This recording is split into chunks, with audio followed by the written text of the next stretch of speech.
And then they have 15 minutes to finish the game with a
A very warm welcome to everybody watching. We are live here at the Hyatt Hotel in Chennai, and we are moments away from one of the most anticipated World Championship matches in living memory.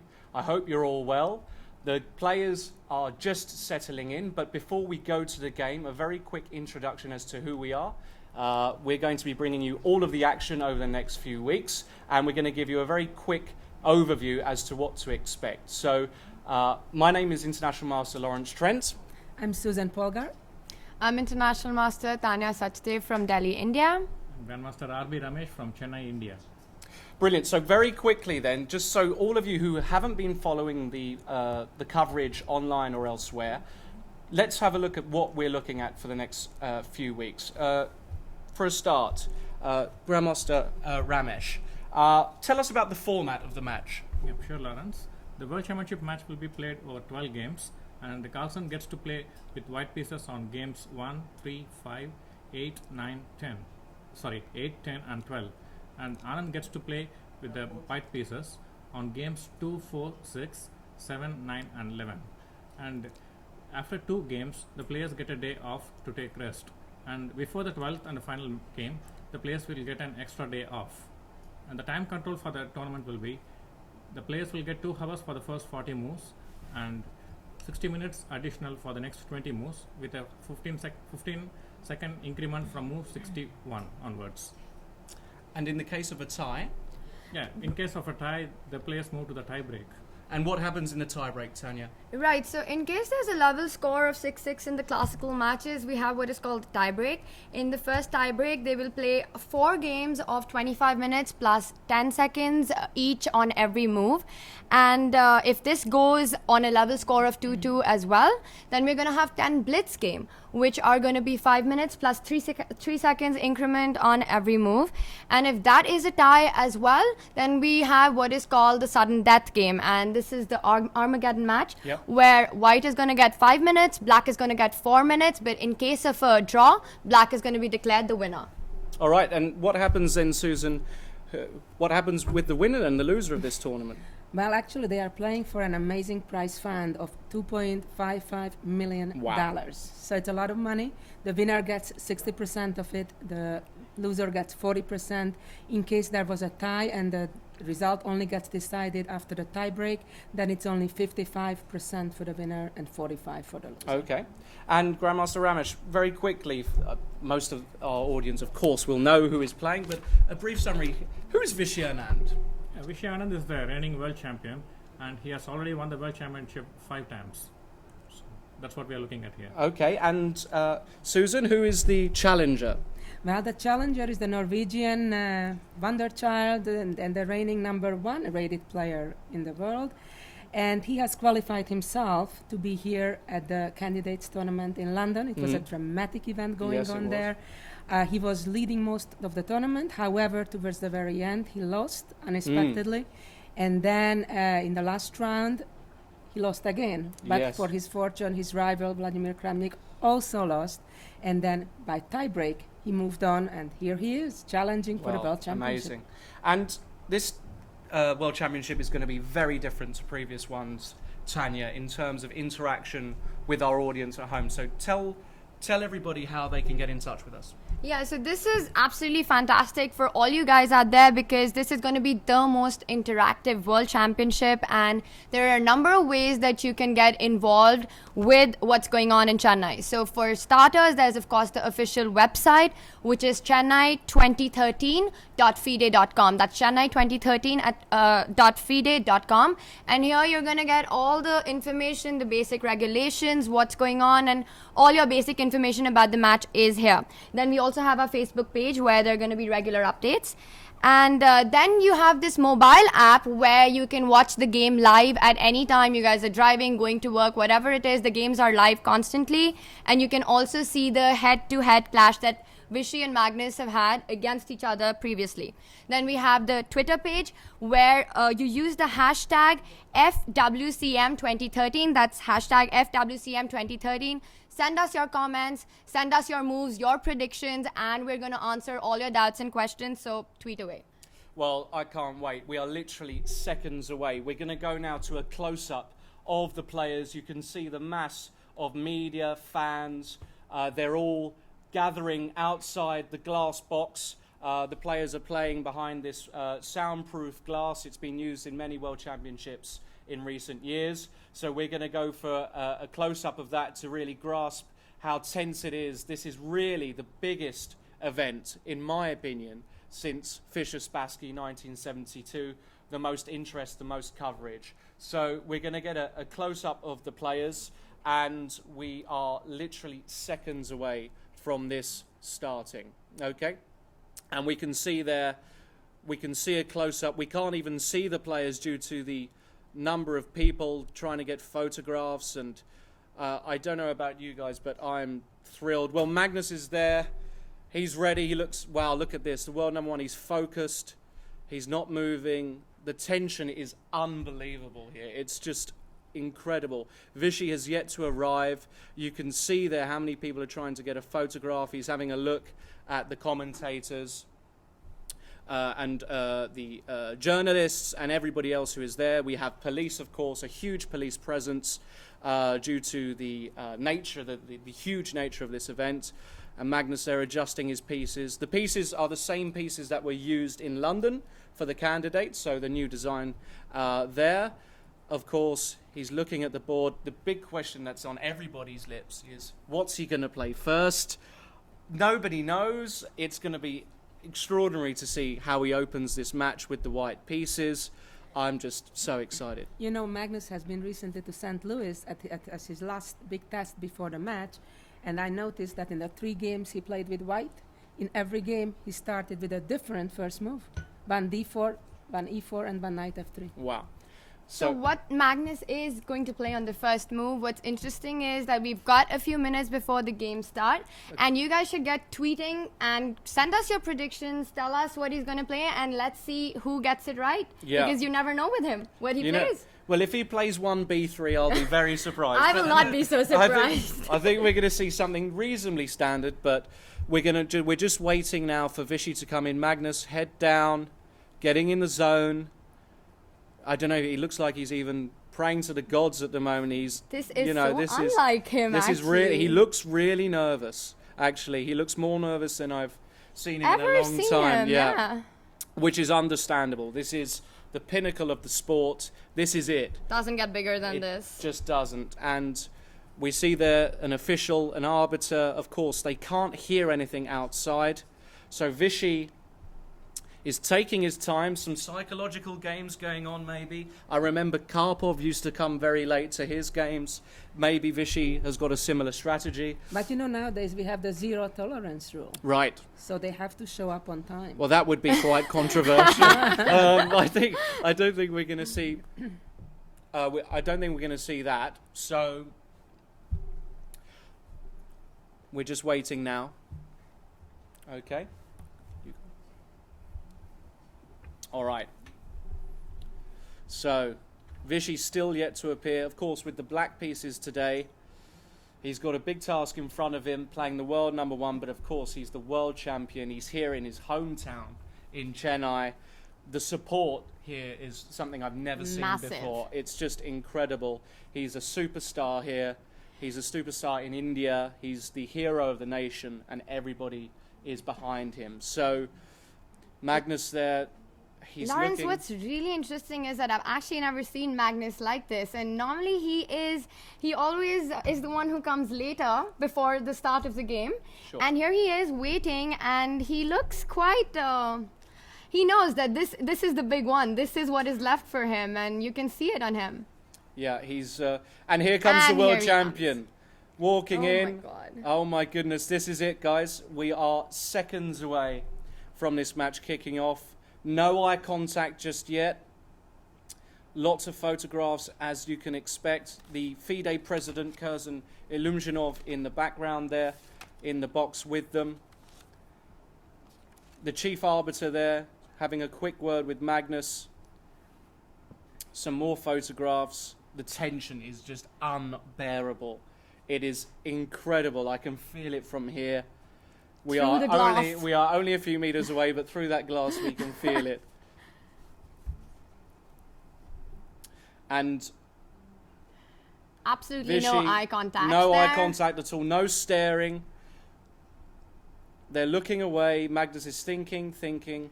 I wonder what he's going to play. I literally have no clue. Yeah, we hope you're sending us your predictions.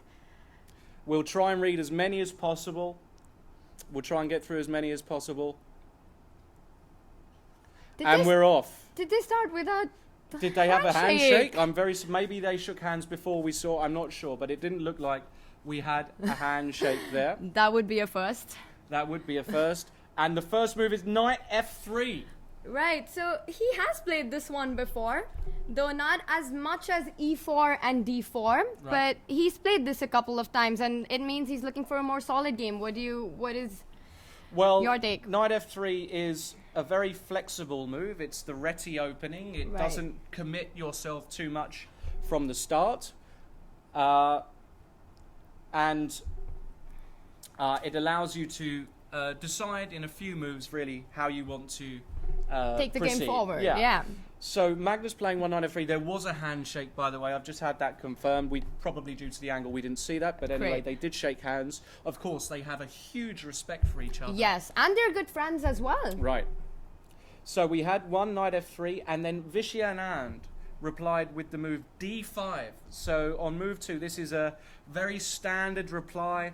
A pawn move, a central pawn move, occupying the center square on e4 here. This is all very standard stuff. And it doesn't allow white to create the pawn center with e4. And we've had another move here from Magnus. He played the move pawn to g3. So this is a pure Reti system. This was named after the great Richard Reti, the Hungarian grandmaster from the earlier 20th century, who employed the system, very flexible. And I'm not surprised, because this is very much Magnus's style. Yes. He's looking for a long fight. He's not looking for an opening battle or discussion. What's really interesting about these World Championships, Tanya, is compared to, let's take recent examples of Kasparov, Karpov, where they were looking at the same variation over and over again, and they were looking for little nuances and improvements much later down the line. I think what we're going to get here is a number of different openings. So it will be a very difficult to prepare for. I think Magnus he wants a game, and he just wants to play chess. Yeah, I think Magnus definitely does not want to get into any long theoretical discussions with Vishy. I think just for argument, I believe that Vishy, when it comes to theory, he likes to battle it out with his preparation. So Magnus is probably aiming to, like you said, get into a middle game position, not have too many exchanges, and just play a long game. And but what's interesting is that Vishy is not thinking for too long before making moves. So it means he's obviously also prepared for Magnus to get into this kind of a position. I think he would have prepared this, and his response to g3 was the move g6, which is, again, the same idea. You're putting your bishop on the long diagonal. It's a very standard way, and actually what we have is, after 4 moves, they both put their bishops on the long diagonal, and d4, and we have a symmetrical position here. If black were to play the move knight f6 here, in this particular position, so the knight just coming out here, it would be an identical position. Yes. But because it's white to move, of course, that means he should have, theoretically speaking, a nominal advantage. So let's see what Vishy does. We've just seen him make a move here. And c6. Wow. Okay, so we have a very unusual Slav, with g6. If Magnus goes c4, of course. Of course, if he goes c4, we have a fianchetto Slav with g6. I don't think many people would have predicted this. This is a very, very interesting move by Vishy. It's not a bad move at all. It doesn't commit too much. You support the center, and you try and play from here. So Magnus is... I think the Reti opening in general, both sides don't want to commit where they're taking out their pieces, what is their game plan, what setup they want to take. And it's going to unfold, I think, in the next couple of moves, how they see what exactly is their plan to take this game into the middle game and how they want to place all their pieces. Well, they're both moving relatively quickly. Now, I don't think that is actually because they both prepared this particular system. I think they just want to show the other that they're not afraid. Yes. And that's important. The psychological... It's a very important psychological factor in chess to make sure that your opponent does not feel that he has an advantage in the opening where you're caught up already within the first 5 moves. But You're right, Lawrence. This doesn't look like a line that you would look at home too much because it's not a very theoretical setup which has been played too many times. Well, look at this. Let's have a look at the moves that have been played. So we had c6 was the last time we saw, and then Magnus Carlsen here, so very normal, getting your king safe. One of the key opening principles is to get your king castled. So Magnus has played in a very basic manner. Yeah, he's getting his pieces out and he's castling his king. So if the number one in the world can do it, we all should do it. And Vishy as well. He's brought his knight out. So here, if White again were to play the move c3, we would have a completely identical position. But that is a bit of a passive move. He doesn't need to do that. Instead, Carlsen has played the move pawn to b3 on move 6, and now Vishy is thinking. So let's have a look at this move, Tanya. What is b3 about? What is he trying to do? So it's obvious that he probably wants to take out the c1 bishop on the a1 to h8 diagonal instead of taking it out on the c1 to h6 diagonal. And the point, I think, is that at some point you want to control the e5 square, because in such setups, who has the control over e5 squares, I think gets an advantage in the middle game. So by placing the bishop on b2, I think he's enforcing his control over the square. Also, at some point, you want to exchange black's dark squared bishops. So just placing it on this diagonal helps with that. And c4, of course, c4 is the main idea, yes. I think the problem in this position is that White would like to go c4 straight away. But because Black is already very well developed, it may be the case that you can just take this pawn off. And not give it back for a long time. Either not give it back or give it back in a favourable manner. Yes. So I think that's why Magnus has played the calmer b3. Now, many people watching this will think, you know what, this is Magnus to a T. This isn't a theoretically important variation. It's a matter of getting a game, getting a position, and trying to outplay the world champion. So I'm not totally surprised by the first few moves at the moment. Now, let's talk a bit more about, while Vishy's having a think here. Well, actually, we've got a move, and he's castled, okay? So we've actually had a move here, and it's Magnus to think. But let's quickly talk about, Tanya, you're one of the stars also in India, in women's chess in India. This is such a huge match. What is the relevance, what is the importance of having this match in Chennai and in India? This is absolutely huge, I think, for the entire chess world. We've all been sort of waiting for a Magnus-Vishy match, because we sort of know that Vishy has been the undisputed world champion and Magnus has been the undisputed world number 1 for a while now.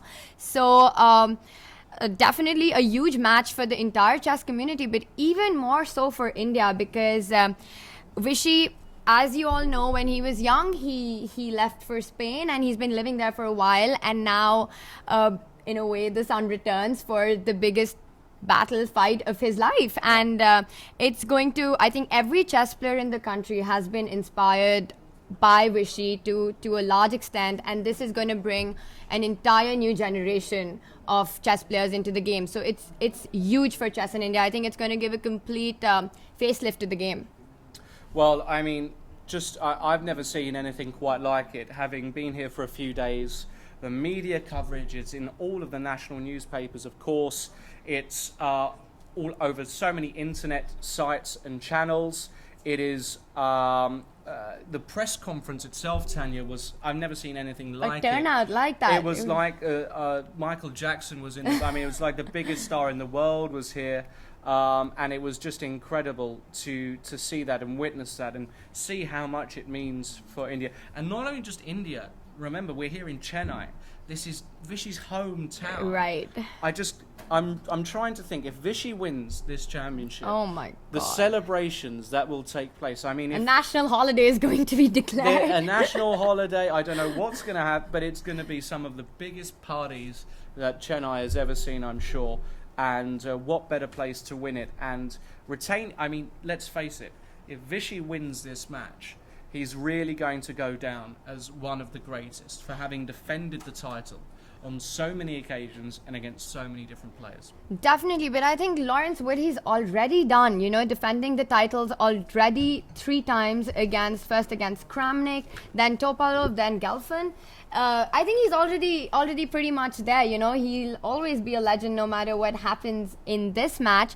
And especially I think the one against Kramnik, because in a way Kramnik was the one who defeated Kasparov in 2001, and then Vishy beat him in 2008. Right. So that was a huge match for him, Well, a lot of people are saying that was when he really reached his peak. Yes. He played some phenomenal chess in that match against Kramnik. Over the past few years, specifically over the past 2 years, his form has dipped. I think it's fair to say that. He hasn't been winning as many games as he would like. But we've seen that when it comes to the World Championship match itself, when the big chips are down, when he has to defend that title, he's defended it on numerous occasions. Every time. So I think it's going to be an incredibly close match. Right. Let's go back to the moves and have a look at what happened. Well, after b3 castles, Carlsen played bishop to b2. So he fianchettoed this bishop as we spoke. So it's a very quiet position. There's not going to be too many fireworks in the foreseeable future. It's not one of these very explosive positions that you can see in chess. And here, after bishop b2, we had a very interesting move by Vishy. Bishop to f5, which is it's a developing move. Vishy's getting his bishop out, of course. He wants to put it on a good square, and he feels that this diagonal here is a good diagonal to put the bishop on. He also controls this important e4 square, and this e4 square, maybe he wants to move the knight there or bishop there to gain some space in the opponent's territory.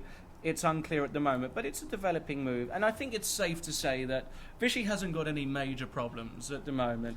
It's very balanced.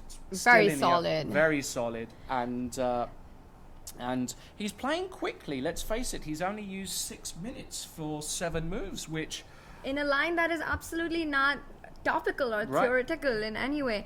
And I think what is really interesting is that in the past World Championships, we've always had what is called a novelty. They've shown really new ideas, interesting ideas, and it's gone down in opening books, and people have followed these lines. But this match is probably going to be different like that. It's going to be, the fight is going to be taken to the middle game and the end game. I think that's a very valid point. I think compared to many previous World Championships, we're going to be seeing a lot of long battles. We're talking 5-6 hour long battles where Definitely. the opening is a phase where they're getting their pieces out, and instead they're going to fight it out in the middle game when it becomes more complex. And I think that's how this championship will develop. Perhaps Vishy with the white pieces, because he can dictate the play a bit more, You're right. will try and punish Magnus in the opening, because Magnus is well, of course he's very strong in the opening, but it would be fair to say, I think, that his stronger parts are in the middle and end game. So I think Vishy will want to really put a fight to Magnus in the opening, and I think Magnus will really want to put a fight to Vishy in the middle and end games. So I think that's very interesting. Now, very quickly, for everybody who doesn't know about Magnus Carlsen, let's just give a brief...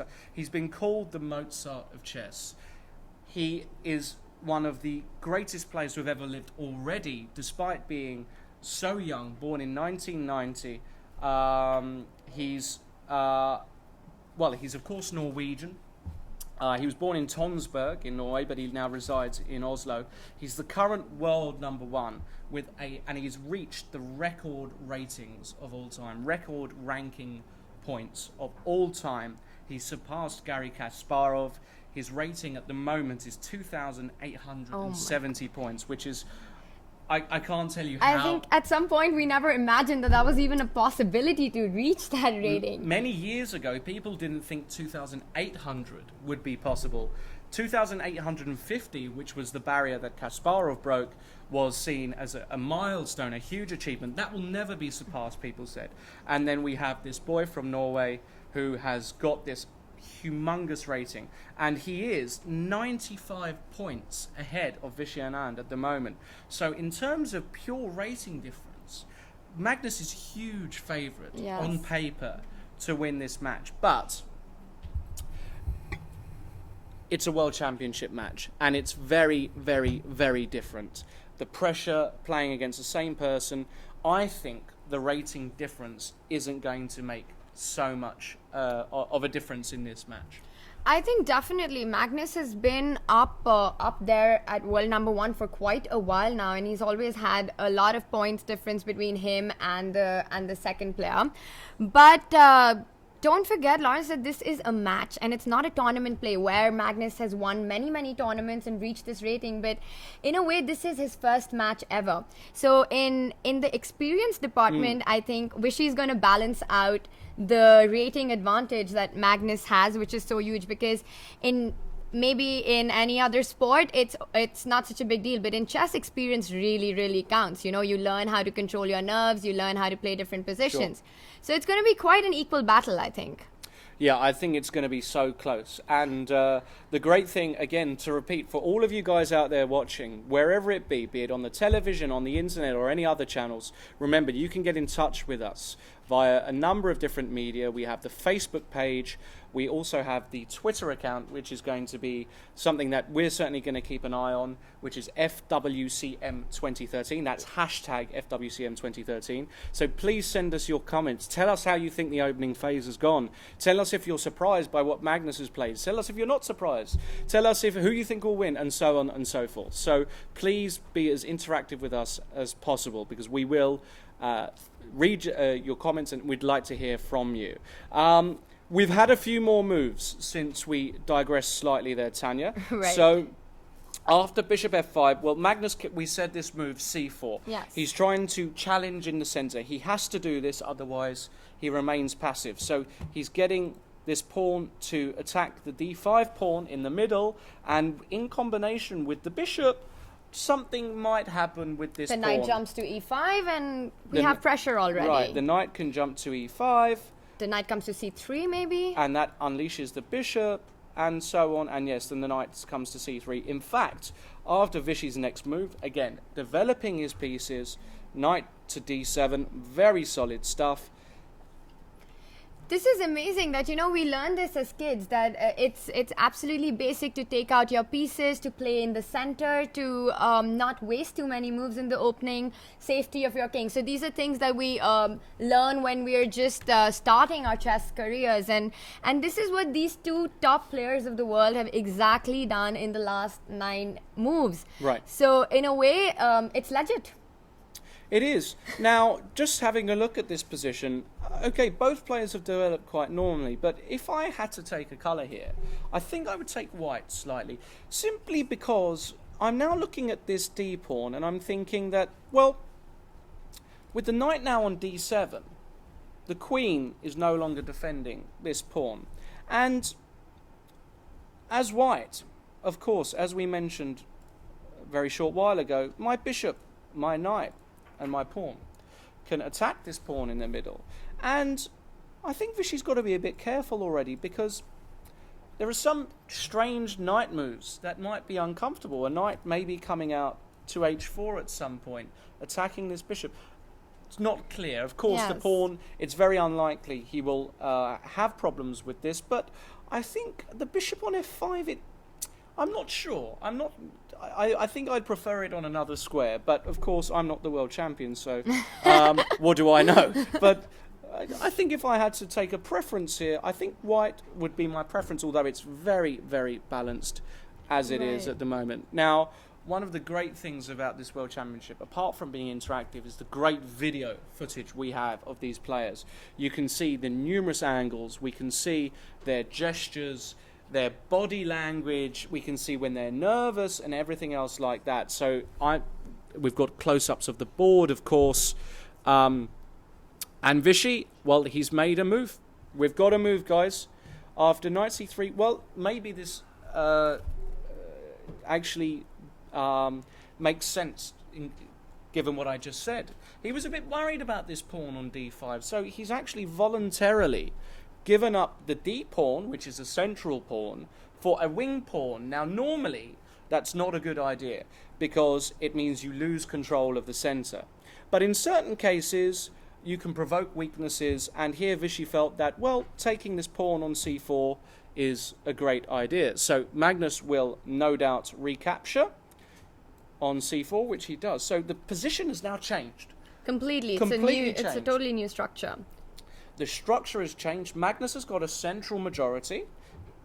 He's got the pawns in the middle. c4, he controls the center entirely. He's also got this pawn on e2, which can come up the board and control more central squares.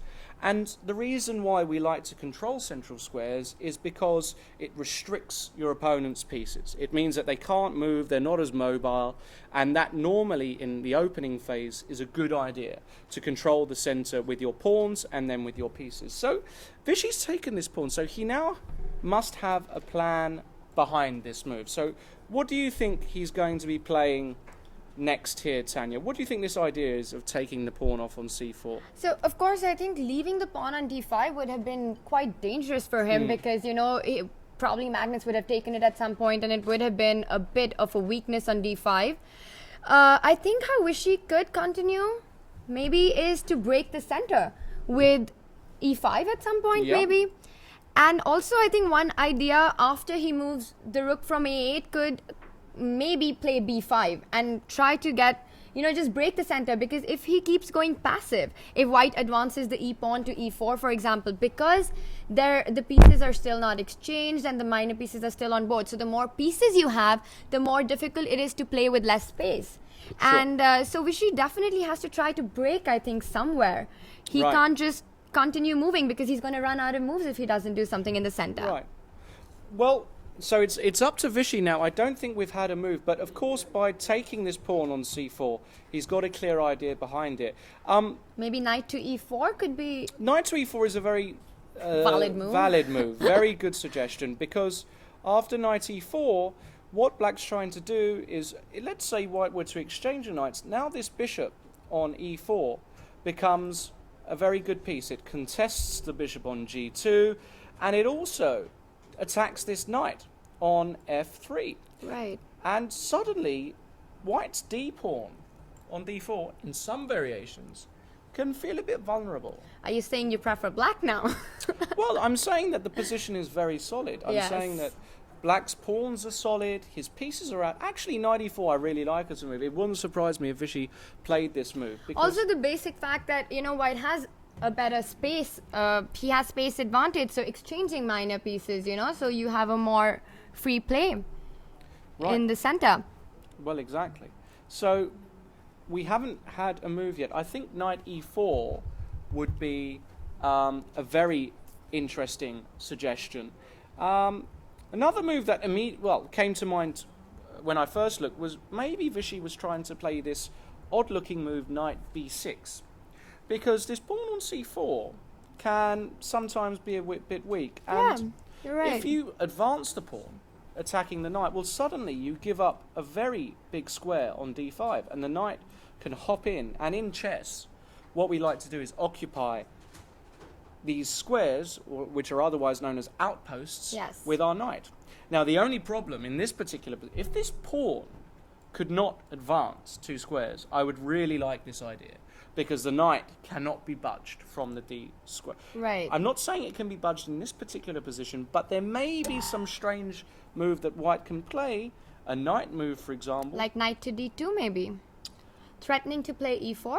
Knight to d2, knight to e5, knight to h5, some knight move, and then suddenly this e4 move comes into play, and black might be a bit on the back foot. I'm not sure, but it's very interesting. But c5 in general is quite committal. In chess, pawn moves, you got to be a bit careful about them, because like they say, once you go ahead with them, you can't take them back.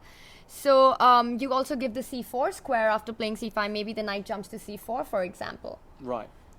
Okay.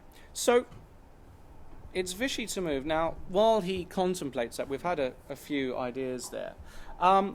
Let's talk more about them and their histories. Well, Vishy learned the game at the age of 6. Right. So he was very young. Magnus at the age of 5, so a year younger. They became masters at a very young age. Vishy was 15 years old when he became a master, and Magnus was only 12. That's an international master. That's very young. And then Vishy became a grandmaster, which is the ultimate title in chess, when he was 18. So that's Right. still very young, and that was back in 1987. But Magnus Carlsen broke the record books at the time for becoming a grandmaster at the tender age of 13 years Oh old. my god. I mean, That is incredible. Yeah. Being a grandmaster at 13 is unbelievable. How did he do it? How did he do it? He's obviously got a bit of some special talent. It was around that time where this saying, it was being coined, the Mozart of chess. Right. And people were saying, this guy has got what it takes to challenge for the title. And lo and behold, 10 years later, just under, he's here on the biggest stage playing Vishy. So they were incredibly talented juniors. There is this story about Magnus Carlsen that when he was 5 years old, apparently he could memorize an entire phone directory by heart. I don't know if you heard of this, but it's kind of believable once you know that he became a grandmaster at 13. I certainly heard from his father, having spoken to him a number of times, that his memory is second to none. Right. Photographic. He can memorize games, thousands of games. And he can recollect them during his own game and get ideas from them. So memory plays a huge role in chess. Absolutely. No, it's something to really admire. And Magnus has used this to his advantage very much. And it's funny, having spoken to him a number of times, he can recall, end games from the 60s, games from the 80s. Oh, this was the game X and X from 1985. He just knows them because he's got this memory. You show him a position which doesn't even belong to his own game, and he knows where it's from, which year he was played, and who were the players playing it. Oh, it's just unbelievable, really. What about, I think an interesting point, of course, to discuss, a crucial point in this championship, is to discuss how they've done against each other in the past. Their head-on-head score. Their head-to-head score. Yeah. So, in classical chess, at least, Vishy has got a positive score. So he's got a current, what we call +3 against Magnus Carlsen, which means he's 3 games up. Now, of course, they started playing all the way back in, nearly 10 years ago. They played in 2007, 2008, 2009. So he was 13 at that time when he made it to the elite level. When he got to elite, he was super young. And Vishy at that time, of course, he was big favourite, and he beat Magnus. He was already world champion, yeah? Yeah, well, in 2007, at some point, he was already world champion. So he beat Magnus in 2007. He then beat him again in 2008. He was getting plus scores. In 2009, things started to go a different direction. Magnus got one up on him. Vishy came back in 2010. In 2011, it was all square. But in the past 2 years, if we look at Magnus Carlsen has got a plus score against Vishy, and Vishy has struggled against Magnus for over the past few games. Now, how much an effect do you think the form books, the head-to-head, will have on this match? Yeah, it is. If you look at it, and also I think last they played was in May in the Tal Memorial, and that was Magnus beat him there. So it's interesting that they played 29 games all in, I think, classical play, and out of which Vishy has won 6 and Magnus has won twice, and they've had something like 20 draws. Yeah. And but the 3 wins that Magnus has had has been, I think, twice that they've met in the last 2 times. Right. So this could have a psychological effect on Vishy, of course, because you know that you're playing someone who you used to beat at one time, but that time Magnus was not Magnus. It was in 2009, I think, that he really started, people knew that he's going to get there. So this is going to have a bit of an effect probably, but then again, this is match play. It's not a tournament where you're playing one time against an opponent, where anything can happen on the board. These guys have been preparing for a long, long time to play against each other. They're very well prepared, and Vishy has the advantage of experience. So maybe it does have a psychological effect, but probably not. It's not going to be a huge factor. Well, I think so as well. I think Vishy, having won the world title so many times, defended it, is mentally extremely tough. So I think the loss this year against Magnus in the Tal Memorial, for example, which was all, if we have to speak honestly and objectively, a really bad loss. Yeah, that was Vishy himself would admit that this was not his best game ever. I think he's forgotten about that, and he's blocked it out. He's blocked it out his memory, and now he's ready to go with this game. And while we've been talking there, Tanya, look at this. We've had the variation we looked at last. Oh, nice. So we're guessing okay so far. Good for all of our viewers out there. So he played the move knight b6, Yes. which is the first move that came to my mind, because you want to provoke this move c5. And which that's Magnus what Magnus did. Now we reach a very interesting position already here, because we're starting to move from the opening phase to the middle game phase. And after c5, Vishy's got a choice. He doesn't just have to play knight into d5, which is the most natural way for the knight to go. Right. He can also play Knight the to move c4. knight c4, Right. which attacks the bishop on b2. And suddenly this bishop doesn't have many good squares to go to. And giving it up is not such a great idea, because you'll really weaken your diagonal, the long diagonal. Right, so white would have no contest, no piece to contest this bishop on g7. So that would mean that probably the best move, or rather the move that screams out to me, is just to move the bishop back to c1. And then suddenly we see that this knight is lacking a few squares. It can't go here, it can't go here, it can't go back.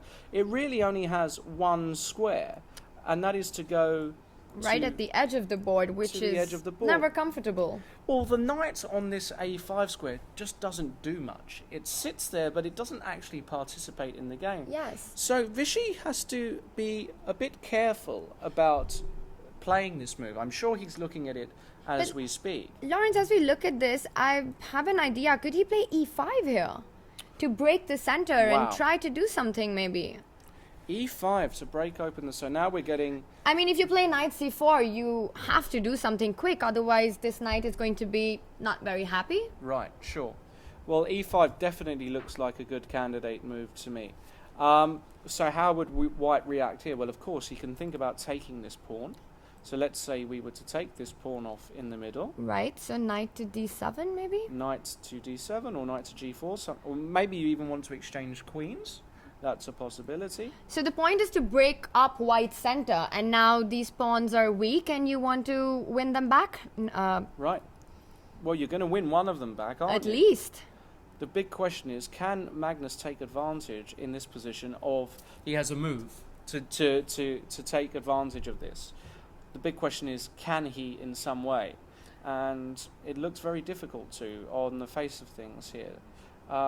A move like e4, attacking this bishop, Right? well, the bishop can just drop back. And Just return. yeah, and these pawns are still... Are quite weak right now. Yeah, this idea is very interesting, actually. We should also look what happens if white captures with the knight, for example, after e5, because that is a possibility as well. Well, of course, he can take with the knight, and I assume your point is that You want to break the center. you need to break these pawns up, so you take it all off. Let's exchange queens, just Okay. to see what happens. So the queens have come off, the knight now moves, well, Probably to d7. probably to d7. So you again. attack both pawns. You attack the c5 and the e5 at the same time. Right. And now the big question is, what would Magnus do here? Well, it looks like black's doing just fine to me. But I think one problem, maybe Magnus could think about holding on to this pawn in this particular position. So And the point is that if you then recapture here, I might have an annoying bishop move, a3. which would pin the knight to this rook. And This is annoying for black. this looks a bit irritating. You can't, well, you can play b6, but of course I can win a pawn now with this bishop, so I would actually have a pawn advantage. And actually in this variation, There this is one bishop more. is locked out. So exactly on that point, do we have an option to play f6? We want to break the center, Yeah. and we go ahead with that plan. f6 in this position is a very dynamic, interesting idea. Trying to open up this weak diagonal so that this bishop can rule. It's a very interesting move. Of course, you sacrifice a pawn, but that might be fine. The only problem is maybe, well, after my original idea was that after e4, if bishop e6, Yes. that might be a problem, because now I can take this pawn and then play e5, the next Yes. move. So instead, after e4, of course, what you have is you have this move, bishop g4, attacking the rook. Oh, you win nice. tempo, yeah. I actually was thinking about this, but I didn't see the d1 rook is attacked. Yeah, So you always have to see all the patterns that exist on the board. right. And then suddenly, after bishop g4, I don't see a very good reply for white, because, Maybe he can still take on f6. well, yeah, you can take on f6, but now if I simply recapture, Yes. And the center is off, and we're probably going to win our pawn back. well, we're threatening soon. two pieces And a here, pawn. and the pawn, so we're going to win something Something. back. And the question is whether white has a good reply in this position. Well, I can't see anything straight away, I must say. So that looks like it's okay for black. So, Wishy's having a real think in this position. I well, think he's made a played move. knight c4. Oh, nice. So if we go back, I think he's just played it. So he's analysed this, and suddenly we're going to get to a very complex and complicated position. Now, one thing that I thought before this match is that if Vishy's going to win, we all know that Magnus is very strong in the positional, the slow games, the manoeuvring games. I think Vishy needs to take it to Magnus. I think he needs a bit of a slugfest. I think he needs a lot of complications, because Vishy's strength, one of his main strengths, is his tactical ability and his ability to analyse the positions and be very precise with his calculations. So I like already, if we're looking at from a purely holistic vision, I like the idea that he's making it complicated. We're only on move 11, but suddenly Magnus has got a decision to make. And it's very unlike a ready opening that within 11 moves you'll have something that is going to go into, variations, and you'll have to, it's not a basic plan position where you have plans, you develop, you play simply, which maybe Magnus would have liked better, but he's going for complications, and he wants Magnus to calculate as well, so Right. it's taking him head on. Absolutely. So knight c4 has been played, and now Magnus is thinking. So again, we've got a shot here of the board itself. Really nice pieces. Of course, the players are very happy with the pieces themselves. They all have agreed on everything prior to the match. Yes. They had a chair testing as well. Yeah. So they had 12 chairs, and they sat on each one of them, and they could pick whatever they wanted, and so it was quite intense like that. They checked the pieces, the clocks, everything. Right. Exactly. And Coming back to the game, I think Vishy playing knight c4, he definitely has some very concrete ideas in this position. Because if he doesn't, this knight, like you were saying, has not got too many squares. Right. So I think it's very likely, because I don't think a move, let's put it on the board, a move like queen b3 would be possible for Magnus to protect the bishop with the queen. Right. But after knight takes bishop, queen takes bishop, suddenly the queen's on the same diagonal as the bishop, and I'm a bit worried here with white. Even a move like you said before, knight e4, looks like a decent enough move, opening up the diagonal. Of course, we've got to be a bit careful about this pawn, Yes. which may be a factor here. Right. Um, But you just simply probably defend it with something like queen c7 and also very reasonable. because now black has the double bishop advantage for the rest of the game, you know. I mean, it's a long-term advantage, and black should not have too many problems here. Yeah, well, of course, I think actually black is You prefer black preferable. now. Oh, well, absolutely. With the two bishops Yes. in the open position, again, for all of you who don't know, normally when you have the two bishops like black does here, if your position is open, then normally the bishops work better because they have Yes. more squares to occupy. So here, no, absolutely, I'd prefer black. He's got a number of pawn breaks, another technical term that we use to open the position. He has e5 and he has b6. b6. He has all sorts of breaks, and also white has got actually what's called a very weak pawn on d4. It's not quite backward because it can be protected, yes. but it's very weak. So no, I don't like this position at all for white. I don't think we're going to see that. I think realistically, He must play bishop c1. I think we're going to Yes. see bishop. I would be very surprised to see queen b3. Actually, I think we're looking at bishop c1. So now we're really at a crucial spot here, a crucial moment where Vishy clearly has got something up his sleeve. e5 really feels thematic to me. Because if not, I think next move probably Magnus wants to attack the c4 knight by playing queen b3. And Or queen a4. yes, or queen a4. And so black probably has to do something here quite dynamic. I agree. I think if white is allowed to attack this knight on c4, then and it has to move to a5, then we're going to have a better position for white because the knight will be on the rim.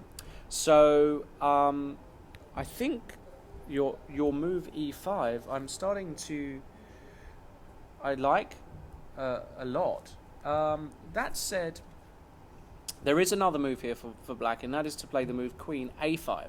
Stopping queen a4. Right. And attacking the knight. Right. And then suddenly, actually, how do you defend this? Well, you can play queen to b3, for example, attacking Yes. this knight. But now, maybe, just maybe, black has got a sneaky little move. Maybe he can just retreat this bishop back to e6, protecting the knight, but also making a indirect attack on the queen. So when that knight moves from c4, suddenly the queen is under attack, and black has got all sorts of discovered attacks, and this is a bit, well, it's starting to get very tricky. And suddenly white doesn't seem fully developed, you know. I mean, he Yeah. did take out his pieces, but because the bishop moved back to c1, there seems a little problem with the coordination. Yeah, I agree. I think Vishy's Thinking about queen a5? Well, I definitely think he's thinking about queen a5, but actually I think Vishy has been rather successful so far in this opening. I think the fact that he's managed to make Magnus this is him playing with the initiative here, Vishy. I mean, it's Vishy the one who's really dictating the rhythm after queen a5. It's not Magnus. Putting threats on every move. Right. Attacking pieces. And Magnus has got some decisions. I mean, of course, after queen a5, I can't see another move apart from queen b3. How else do you protect this knight? I mean, you can't really protect this knight in another way. You're right. So you have to go queen b3, and then this bishop e6 move, threatening the discovered attack. Of course, you can't take this pawn because the knight falls off the board. So you have to protect the knight.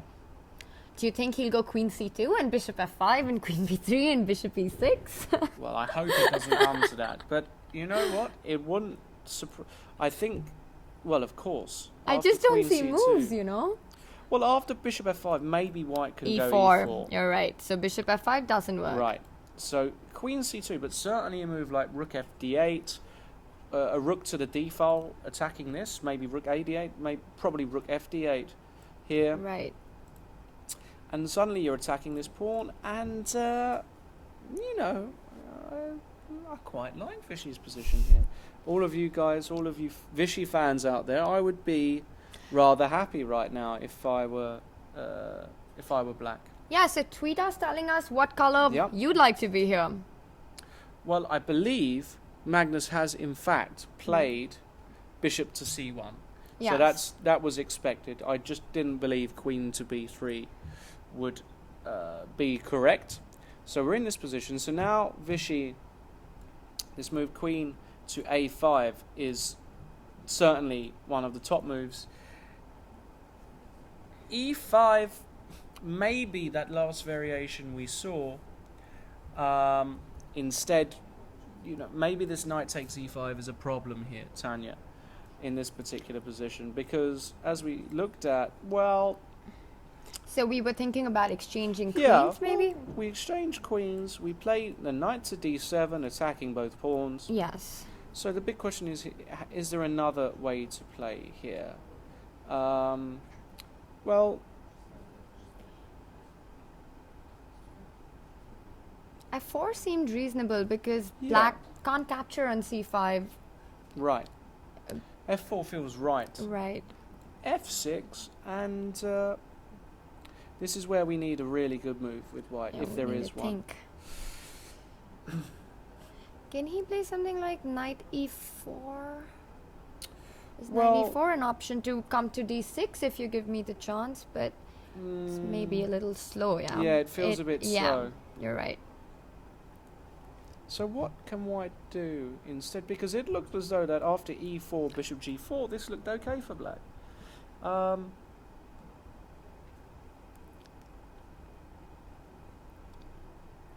Can't see anything Yeah. clear here. So maybe e5 is possible. Maybe what happens if we? He is thinking quite long and hard. Yeah, so well, he he's- has to now. Yeah, I mean, this is the point of the game where you generally decide. It's the crucial point. You're out of theory, out of opening. You've developed your pieces, and now you got to make some real decisions, which is not part of your home preparation. Right, absolutely. No, I think actually this is one of the crucial moments already of the Right. game. Vishy's got to dictate which way to go. e5 is a very forcing variation, and queen a5, well, it may also be forcing, but it's almost, there's not so many exchanges, so it's not as So as e5, clear. you need to really calculate well. You need to be sure Well- when you make a move like e5 and you're sacrificing a pawn like this, you got to calculate the variation till the very end. No, absolutely, and that's what Vishy will be looking at, e5 and queen a5 as his two moves, certainly. Maybe there are even some other moves that are possible moves like knight d5. I mean, this move isn't to be ruled out either, because if you exchange on d5 and I take back with the pawn, well, we have some, An outpost. yeah, we have an outpost and we have some central control, but I'm always worried about white getting this e4 move in. So actually in that I don't think we'll see knight d5. I think we're going to see queen a5. I think we're going to see e5. You think we're going to see e5? Okay. Well, I think we're going to see queen a5, because after queen b3, which is the move you look at, of course, bishop e6 is the only move. Right. So, and then suddenly, you put the queen back on c2, and No, I actually like queen a5. I just said e5 because Oh, you okay. said queen Okay. e5. all right, all right. So we're at a really critical moment here in the first game already, and well, what else can we say about this championship? So, Sonia? Lawrence, you were at the candidates, Yeah. and Susan was mentioning in the introduction that was quite the nail biter. Right. So you were the main commentator there. So what was your feel about the whole thing? How did it end? Tell us more about that. Well, I mean, it was one of the most incredible events in recent times. Magnus Carlsen was playing some fantastic chess in the beginning middle part and got to the front of the tournament. He was leading the tournament and then collapsed. Right. An English batting collapse, as well. I'm sure a lot of you Indian fans out there will like to hear. It was like a cricket collapse. He just lost a game, and then in the last round, where himself and Vladimir Kramnik, the ex-world champion, are tied for equal first. Magnus only needs to match Vladimir Kramnik's result to qualify. But in a dramatic turn of events, Magnus Carlsen got an inferior position against Peter Svidler with the white pieces and lost his game.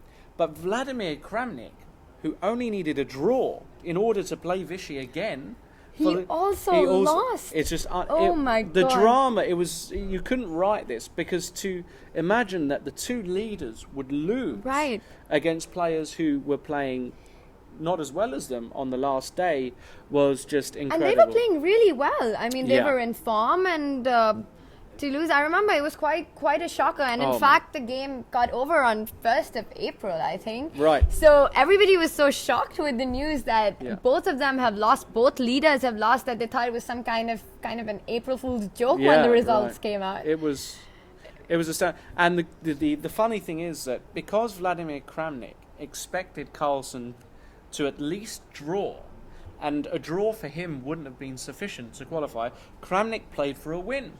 And he played something that is a bit risky, he doesn't normally play. But with black, Vladimir Kramnik against Vasily Ivanchuk, you would bet a lot of money that he would get at least a draw normally. He's very solid. He's Kramnik very is solid. one of the most solid players ever. Right. And so he played this risky variation and he lost. So a lot of people were saying, maybe this is destiny, maybe this is fate, maybe Carlsen, this is the Carlsen era. A lot of you fans out there, especially watching in India, perhaps won't like to hear that, but a lot of people are saying this is the time. This is, of course, battle of the generations. Carlsen, Anand, Vichy's nearly double his age. Yeah.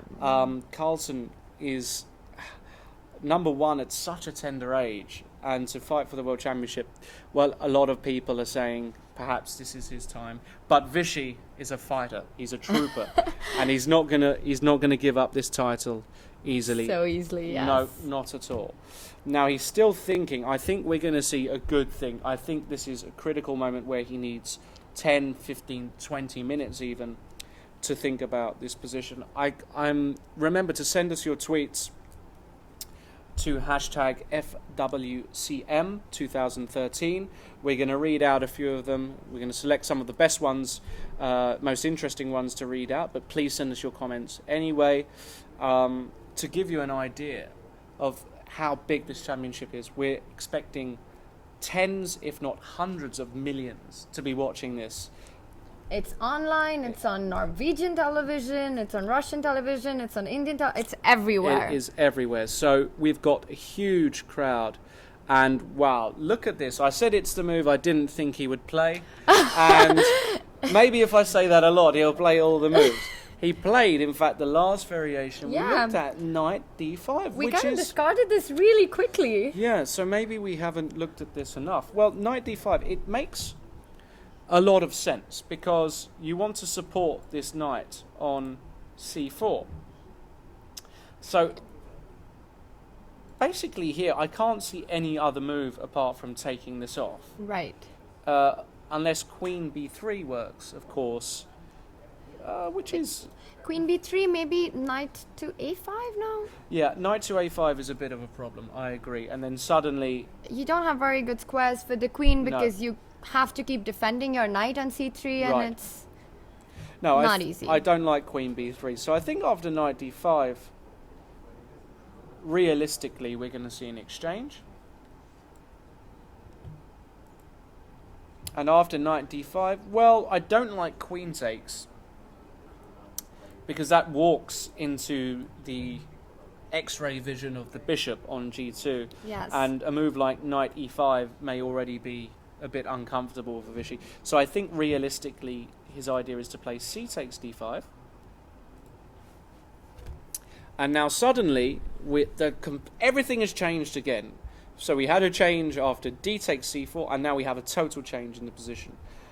But I have to say that I like this a lot more than I like the previous variation, which was with queen a5.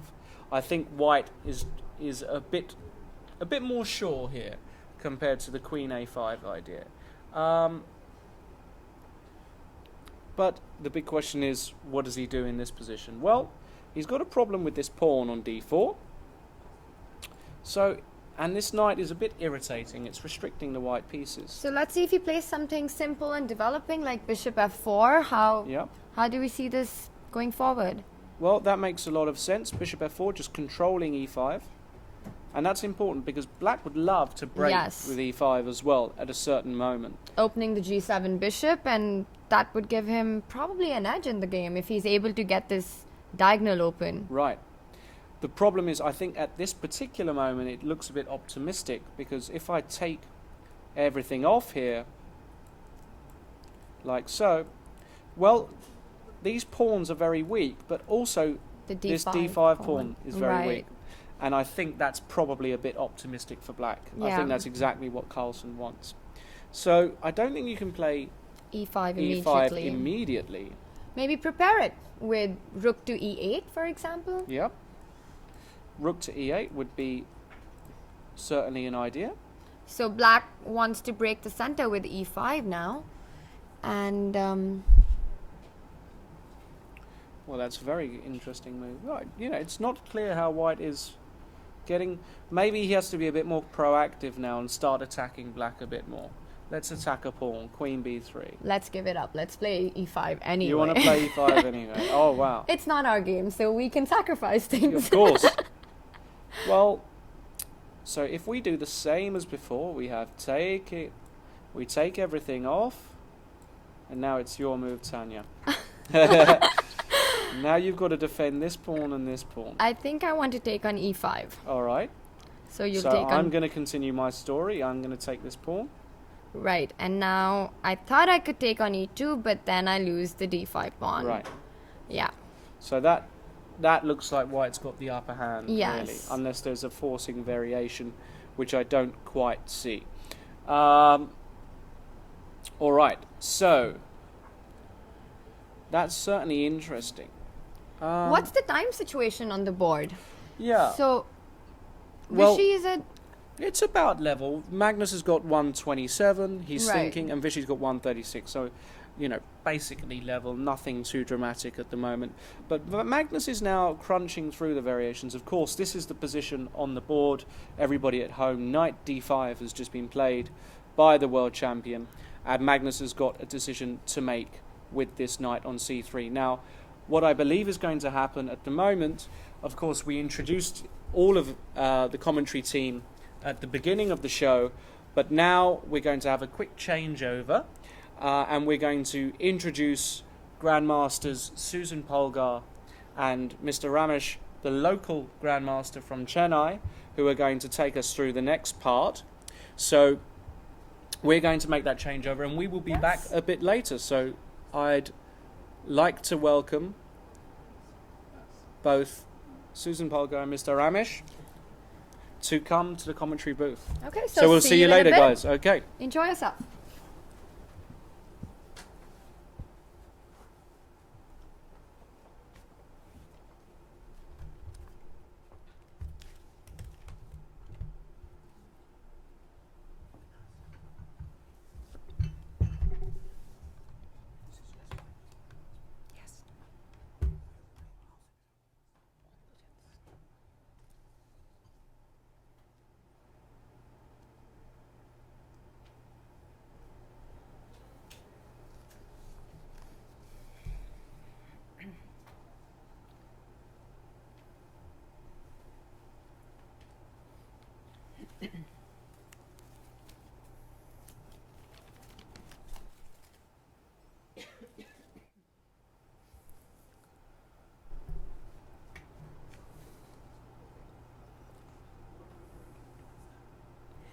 Welcome. This is Susan Polgar and Grandmaster Ramesh Hello. from Chennai. Hi, viewers. We are continuing with the live coverage of the historic Anand Carlsen match right here from the Hyatt Regency in Chennai.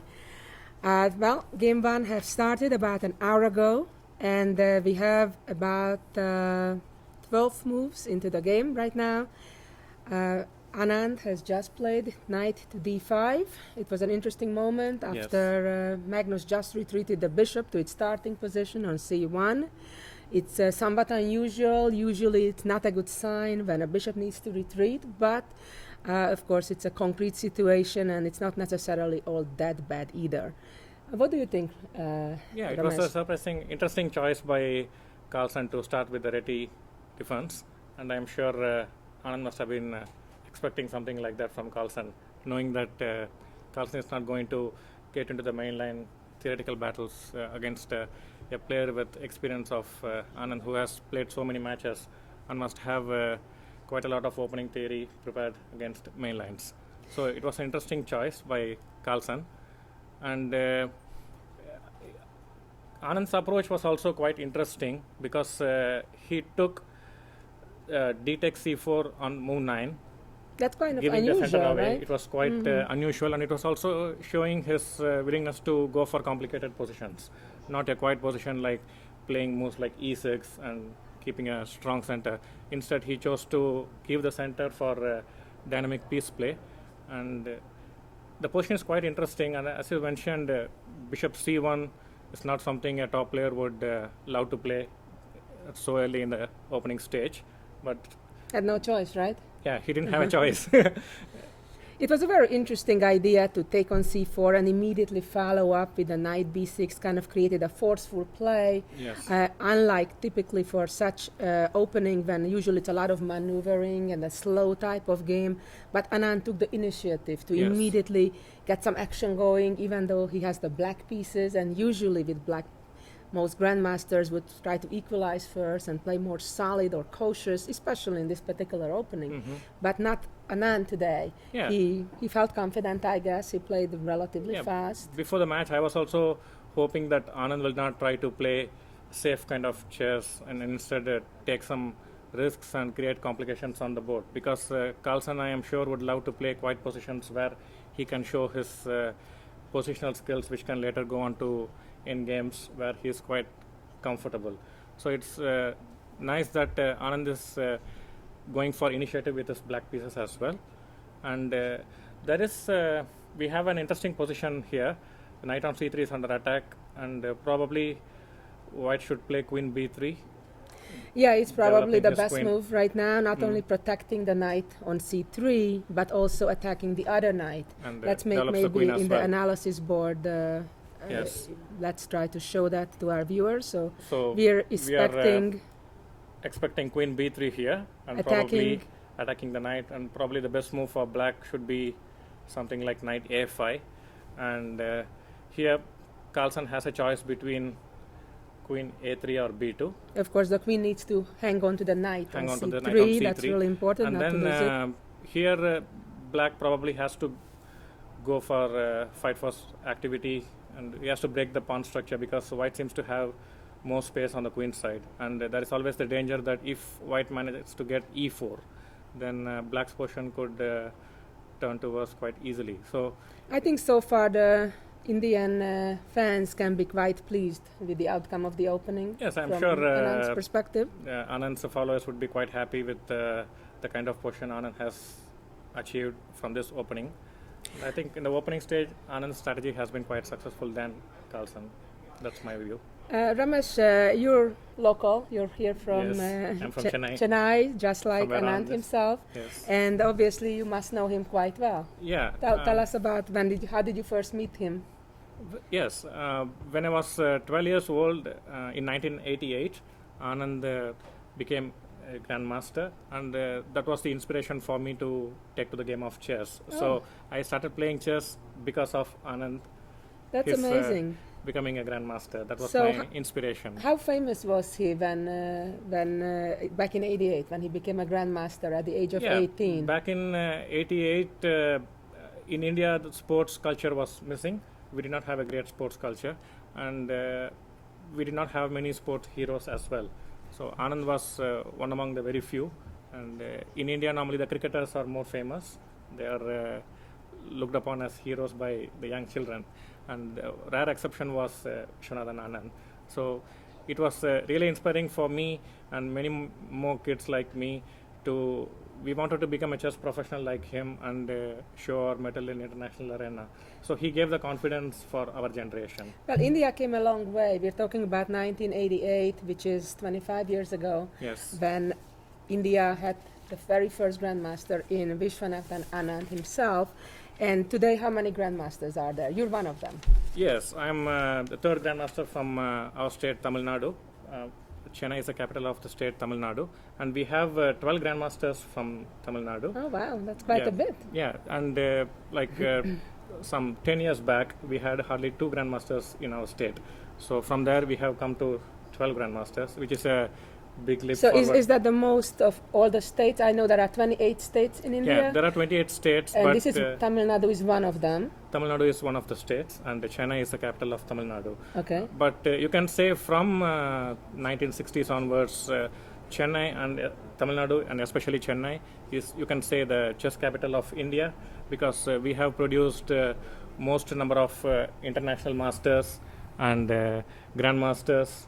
The first international master for India was Mr. Magnus Carlsen, and he is from Chennai. And the first grandmaster was Viswanthan Anand. He is also from Chennai. So we have a good chess culture in Chennai. And what are the total number of grandmasters in India? In India, right now, we have 34 grandmasters. 34. 34. And I know there are 2 women of the 34. 2 women, yes. One you're of right. them is Tanya. One of them is Not Harika, Tanya, I'm sorry, and Koneru Harika, Hampi. and exactly. And Koneru And Hampi, maybe soon Tanya, yeah, most likely. She's next candidate. yeah, getting into a very strong player, and she's a very hardworking girl as well. And I know that her calculation abilities are quite strong.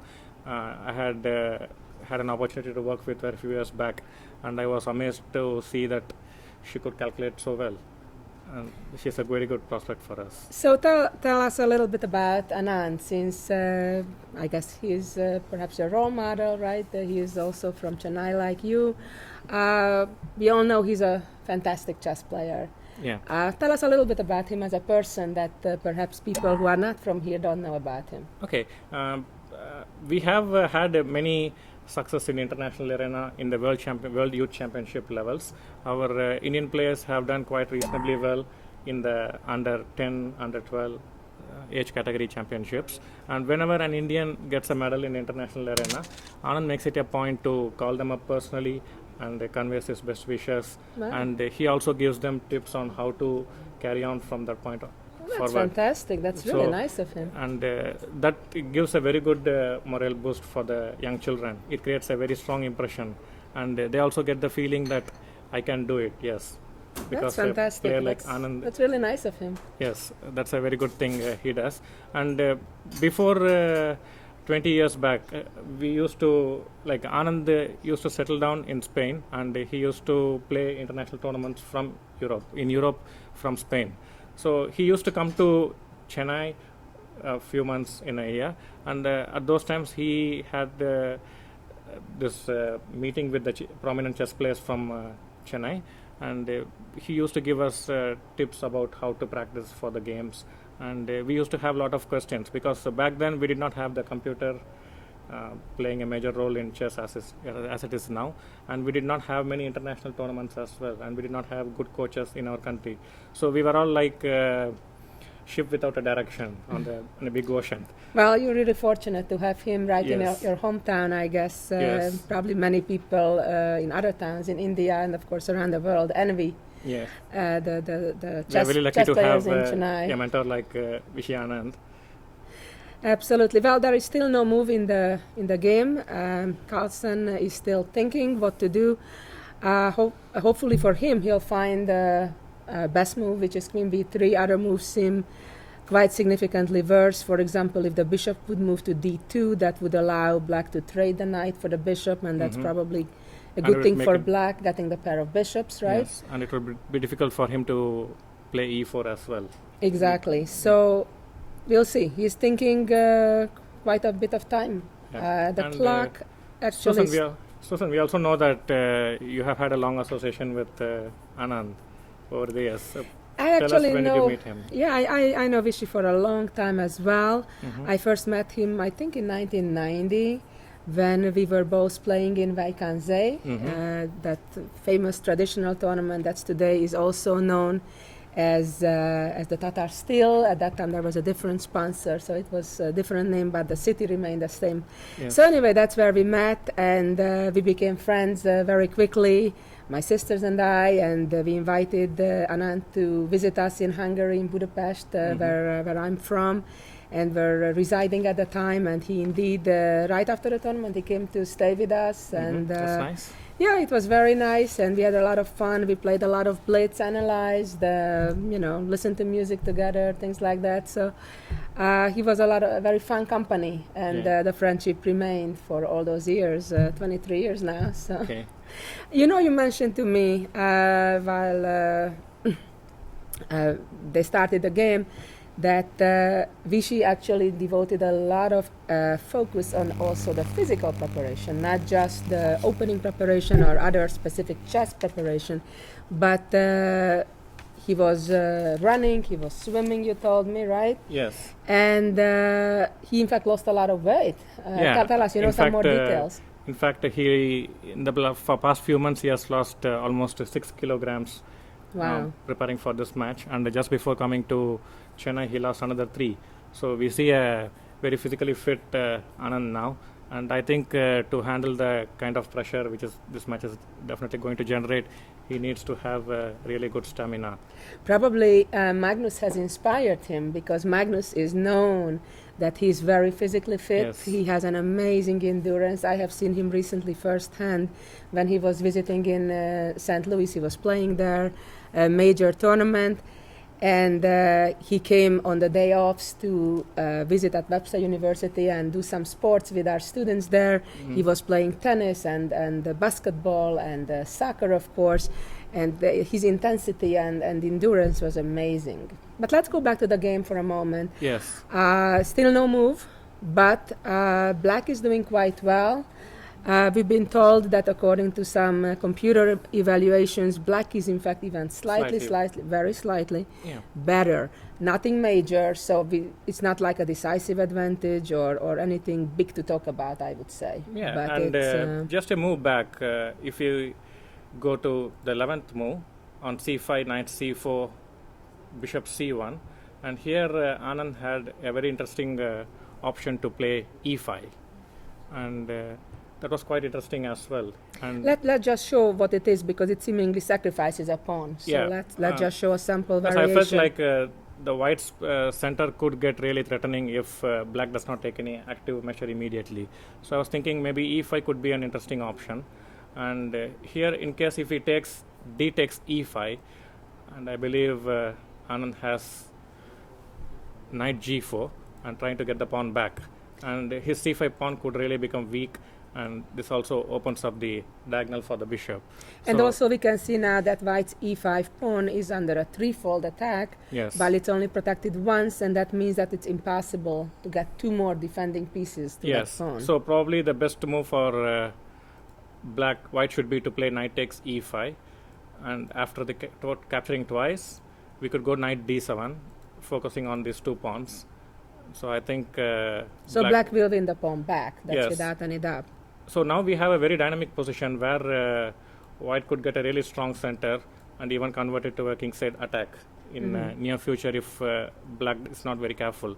So probably here he can go queen a5, attacking both the c5 pawns and also paving the way to develop the final piece into the center.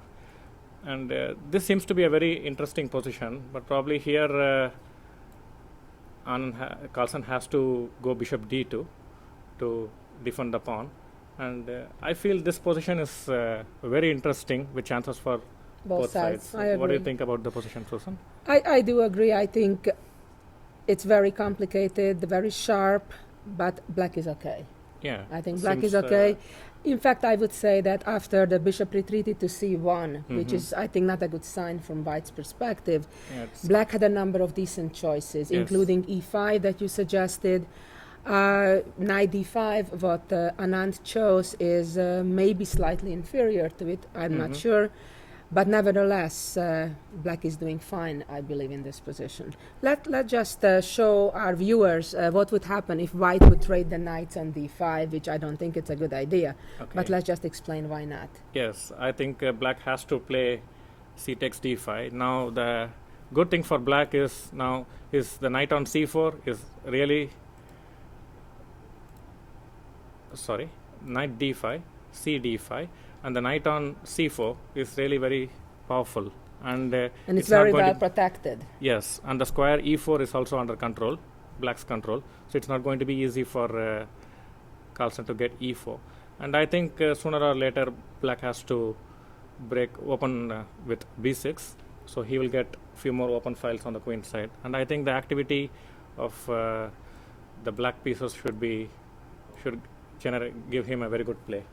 I agree. I really don't think, of course, that Magnus even considers Yes. match trading the knights, but of course It's quite logical. not so obvious It's a for- logical move for inexperienced players. Exactly. the And he exchanges- did play. He did yeah, play he the did play move we queen b3. expected, queen b3.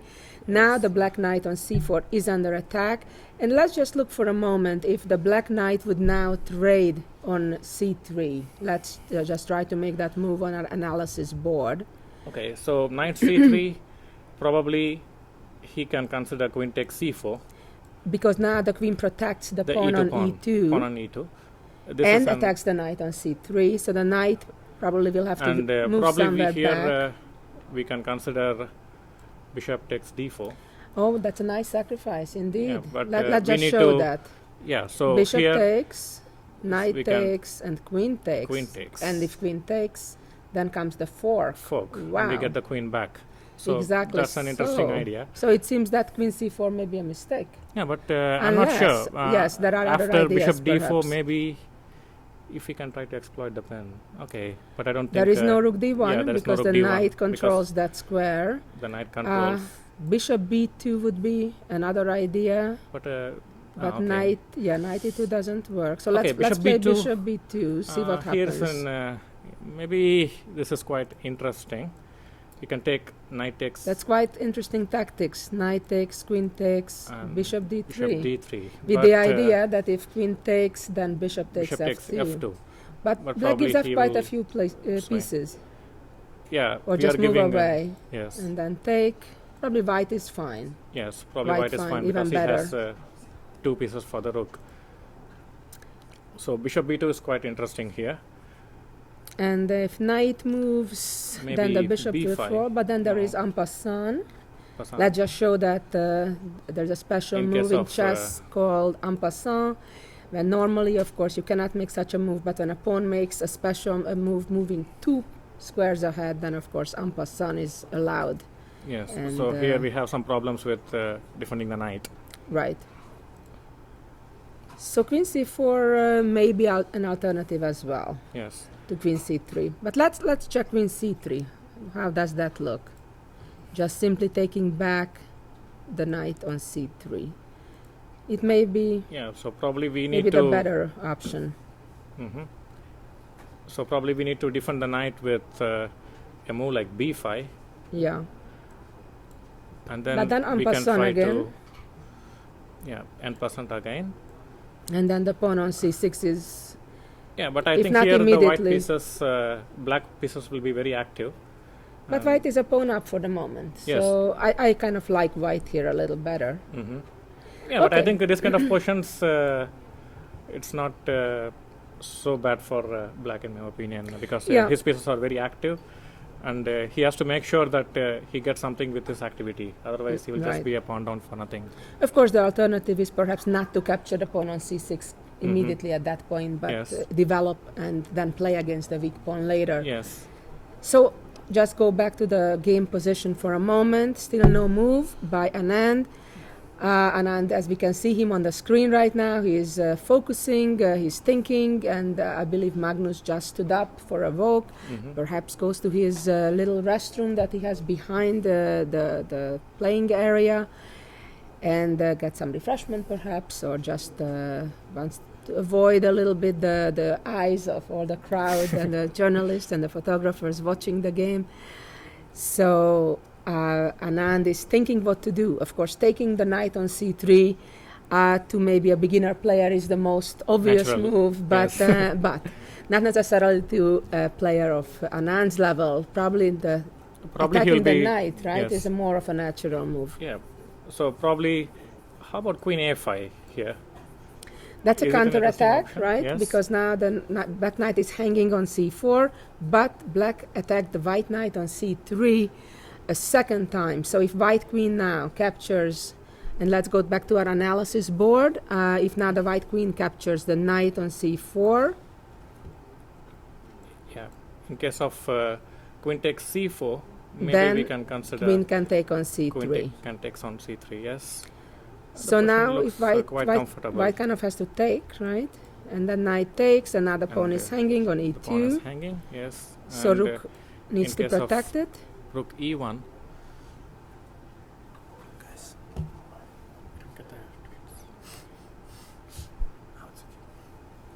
And now, of course, white wants to play bishop to b2 or bishop d2.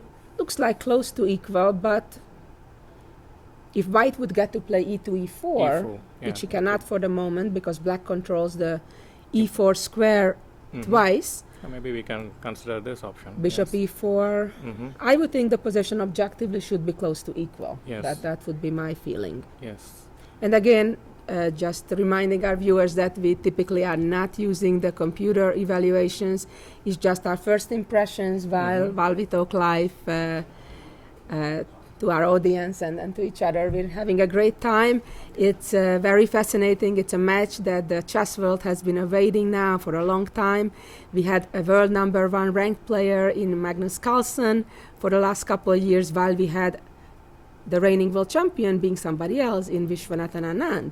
So it's always very exciting when the world number 1 is challenging the world champion. And as you told me that you did some research, that it's only the second time in the history of the game, Yes. right? Yes.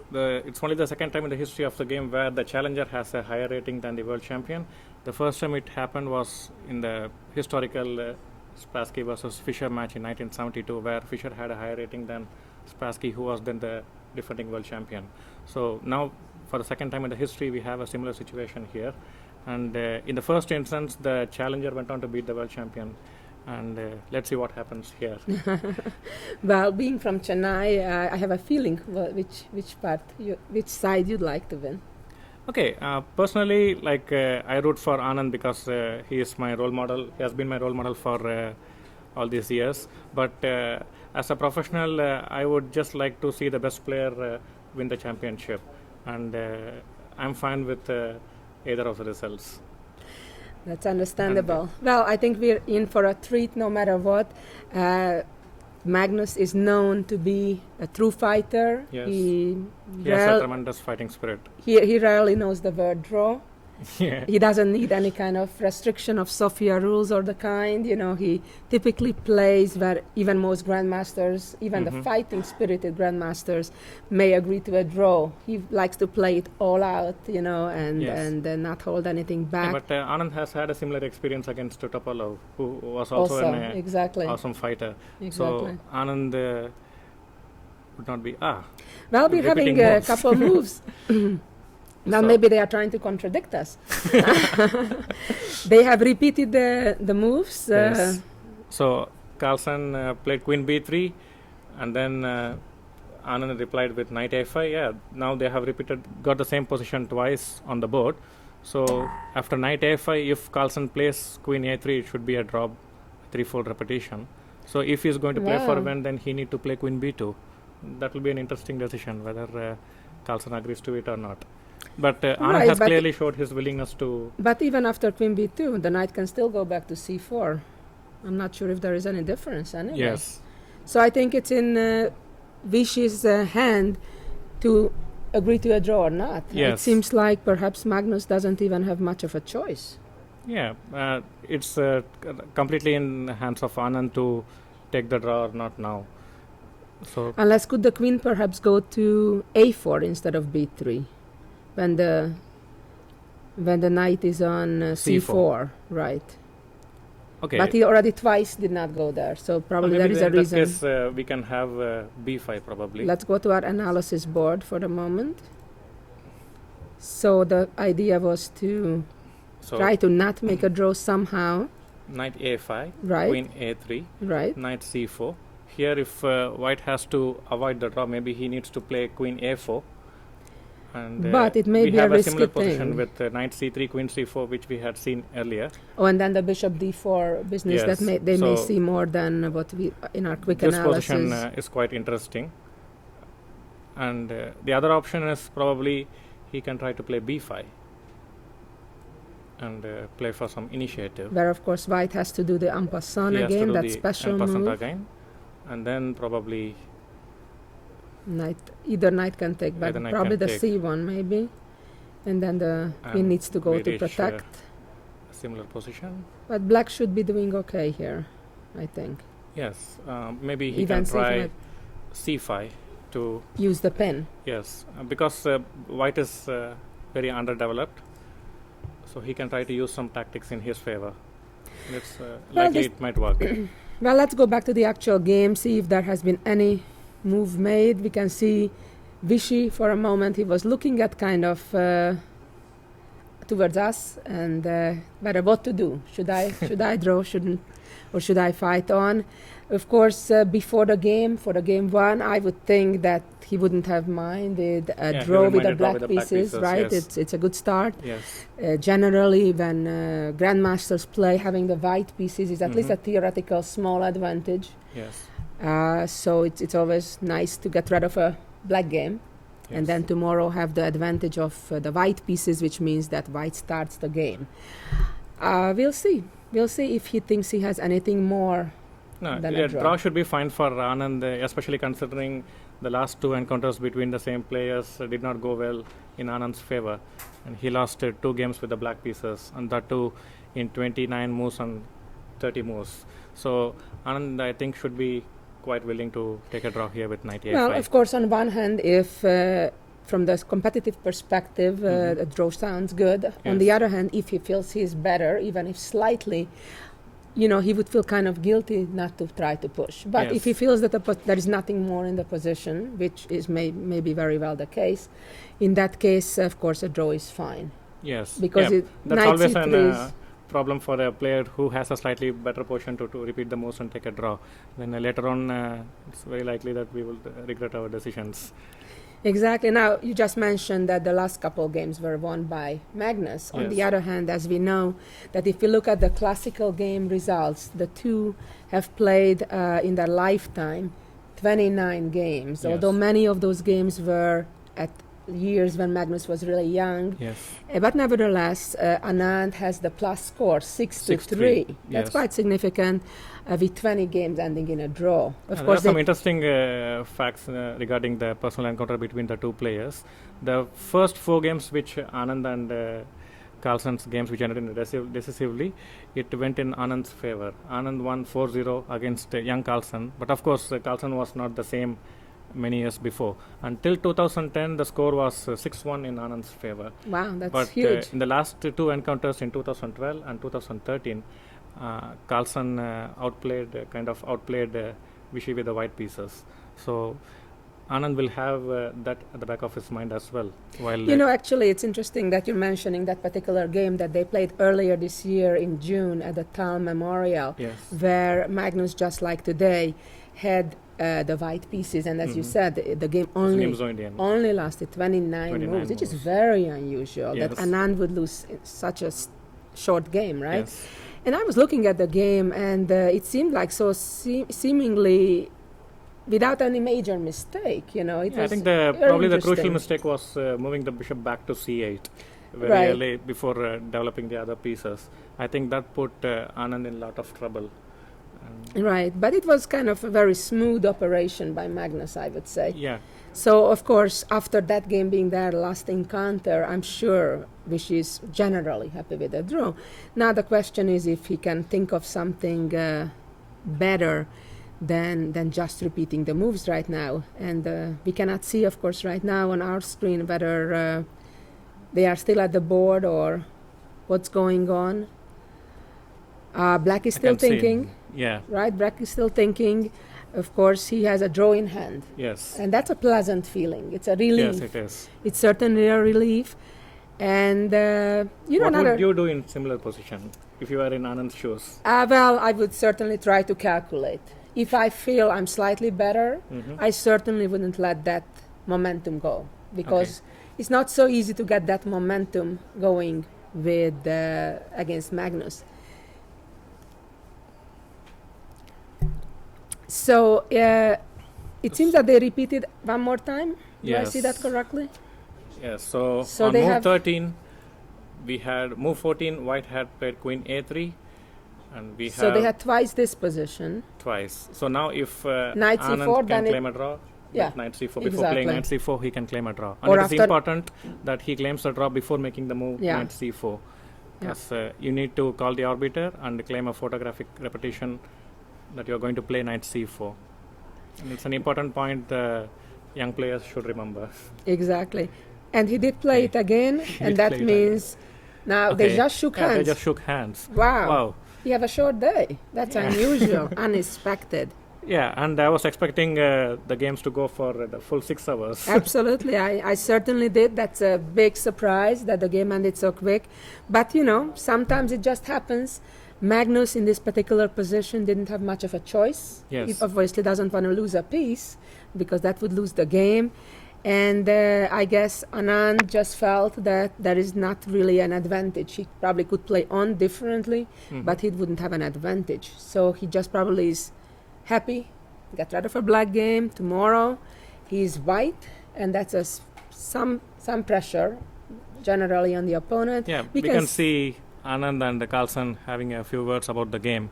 And it's very interesting that Anand has chosen to play very actively. I think this is going to be his strategy throughout the match, that he's not going to go for quite solid positions. Instead, he's going to take some unusual decisions, even though it's going to be slightly risky for him, and push Anand, push Carlsen to play equally dynamic chess and not hope for a quiet endgame, which Carlsen would prefer to have against a player like Anand. Well, I have to tell, though, that I'm quite confident that this is an exception. We generally will see much longer games. Yes. It just sometimes happens to be that there is nothing one side can do, and in this case, that one side clearly was Magnus that couldn't avoid it once he got to this situation. Mhm. Anand perhaps had a choice, but was content with this result at the moment. And it's, by the way, interesting to see that after some years of matches when there was kind of an animosity between the players. when they hardly talked or maybe didn't even talk at all during the match. Yes. Here you saw kind of a cordial conversation right Yes, after the game, exchanging some ideas about the game. Mhm.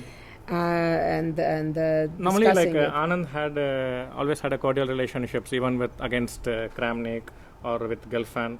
He always had a very good relationship, except for the one against Topalov, where there was some kind of animosity between the players. I see. It's nice to see that the players are quite friendly to each other, even during such a tense match.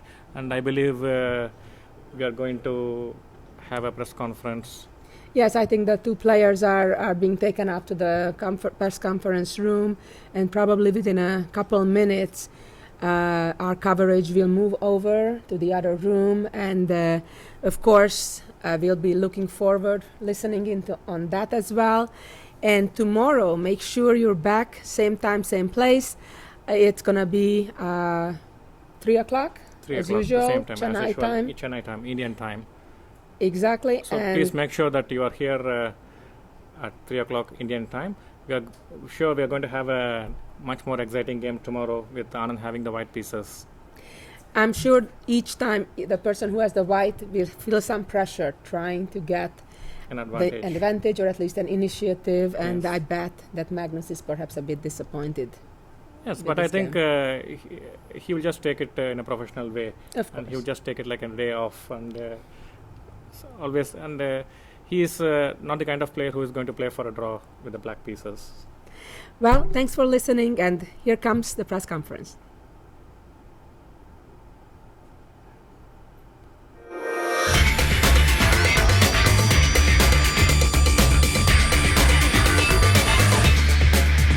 I think it will be much more even than many people.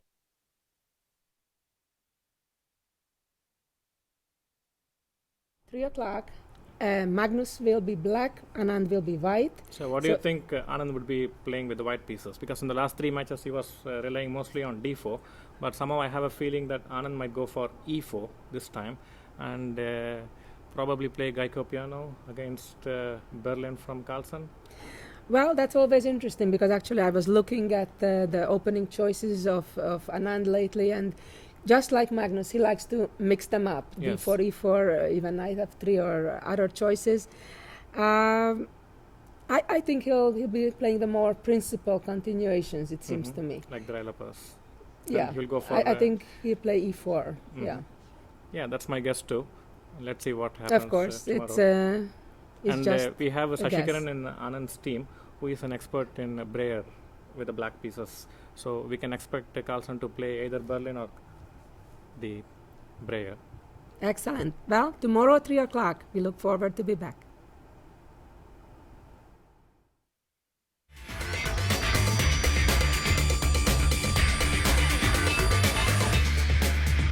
I think it will be much more even than many people think, and I don't think you can name a clear favorite. But a lot depends on which Visha we will see, and in general, in matches he plays better, and he's generally much more motivated in matches than in tournaments. And if we see Visha at his best, it will be, I think, a very level match where his obviously much superior experience in match play will perhaps compensate for Magnus's edge and energy and youth in general. And well, I'm expecting a very interesting spectacle. I don't know how it will compare with the previous, but I'm looking forward to it very much. I tend to stay away from such pinpoint predictions on anything, and it's a very unfair game, and I don't like to play it. But I honestly don't know. I mean, mathematically speaking, I think a result without a tiebreak is likelier than a draw. But as I said, I don't expect it to be a one-sided affair, and I think, as it normally is, a lot depends on how it will begin. I mean, if one side establishes some kind of a handhold on the match early on, then it might be a reasonably short affair for whatever reason, but I don't expect that. I think the general trend is towards the closed openings, and once again, it's very hard to judge. And I mean, the trend away from the 1e4 is based on, I think, the major reason for people switching from e4 to d4 and c4 is the ever increasing popularity of the Petrov. More than anything, I think. But neither of these two guys plays the Petrov extensively. I mean, they both can, if they decide they want, so they both could do that. But in Magnus's case, it's extremely unlikely, I think. Although, I mean, nothing can be ruled out. But he generally goes for, as complicated and as full a fight as he can find. And I think Petrov would be somewhat counterintuitive to his style. And in Vish's case, please say some words about the game, and in general, how did you feel to play finally?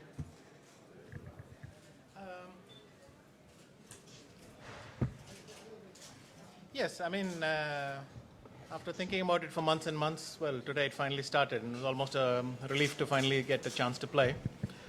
And as for the game,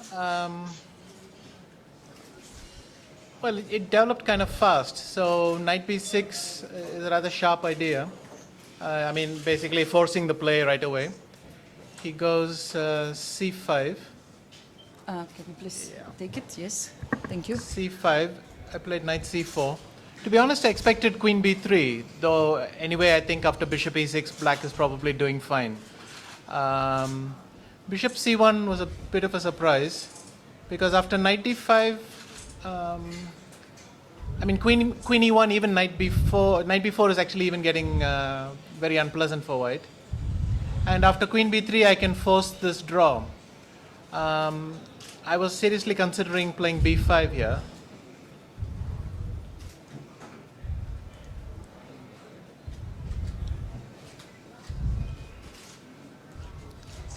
And cb6 was what I thought he would play. Knight a5. I thought queen b2. Sorry, it's a little bit. Yes, knight f5, queen b2.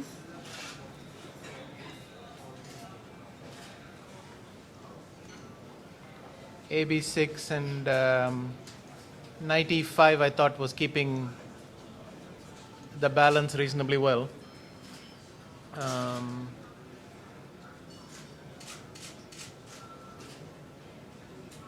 So I decided to repeat, but I mean after b5 there's also a4 which might be playable, but I thought actually he would go for cb6, and that's kind of what happened. Yeah, Magnus, and what about your impressions? The first round finally started.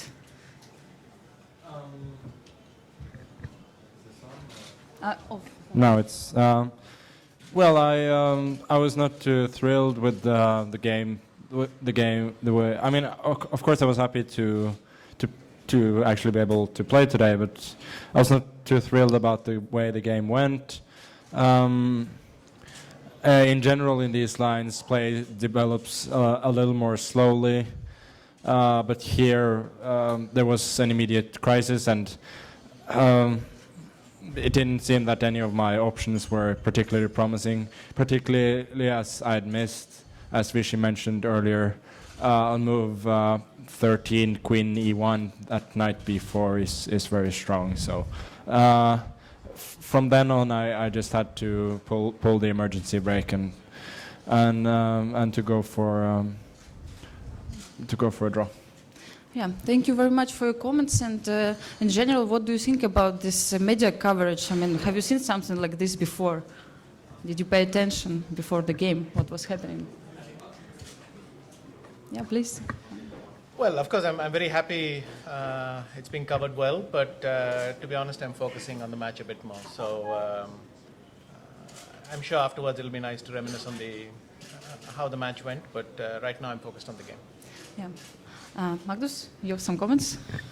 Well, I'm happy again that all the media, the spectators have turned up, and fortunately in the next few days we can give you something more than 1.5 hours. Yeah. Okay, thank you. And okay, I have one tricky question, and then probably we'll go for the questions of journalists. And sorry. And so the first question, actually, there was an article published in New in Chess with the title "How to Beat Magnus Carlsen," and I wonder if both of you have read this article. It was by Sergei Shipov, and what do you think about it? No, I haven't read it. You haven't read it? Magnus, what about you? No, I haven't read it. Probably I should have. Yeah. But are you considering to read it? Maybe. Okay, thank you. And please, we can come to the questions. A question to Anand. Do you believe starting with the draw, a bit of the pressure is down for you? I mean, there was too much thought before the start of the match, and you're beginning at the draw now. I think the pressure is down a bit. No, I think, I mean, you can't start reacting to every twist and turn. There will be many twists and turns, a lot of games. But, of course, today went satisfactorily, that's clear. Fairly comfortable draw with black. And that's it, but there are more games to play and just have to get ready for tomorrow now. Yeah, please, other questions? Yes, but take a microphone, please, yes? The one who has microphone has right to speak about. Just 1 second, there is some discussion, yes? Can you say to public this variation? Take some g6. Now we're discussing what happens here. After knight, he's saying maybe white could play e4. Also, one other thing I can point out is a cute trap here, which is that after queen a4. Sorry? Yeah. Ridiculous mouse. Queen Yes, a5 can will be be fixed. refuted in a number of ways. Yes. Black can play bishop d4. I mean, also knight c3 and bishop d4 is possible, but this might be even more forcing. Yeah. Magnus, hvor lenge er det siden du har spilt et så kort parti på en viktig arena? Og hvor overrasket er du over det? Can we please actually repeat this question in English? Yes. How long has it been since you played a short game like that? And how surprised are you that it was so short? Well, also in the candidates, I played a couple of embarrassing draws with white, so that's okay. Okay, thank you. Other question?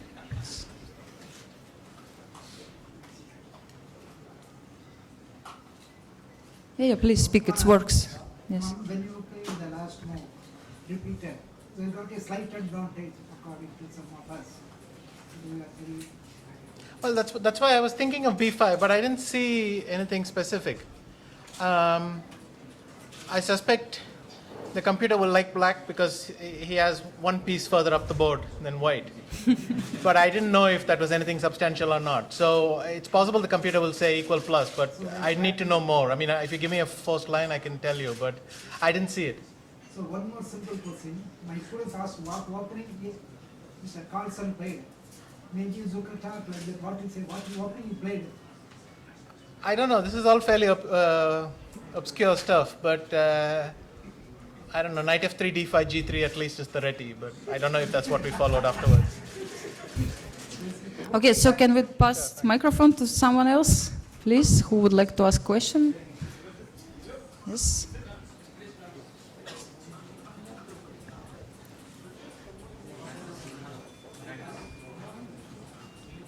It works, just speak, yes.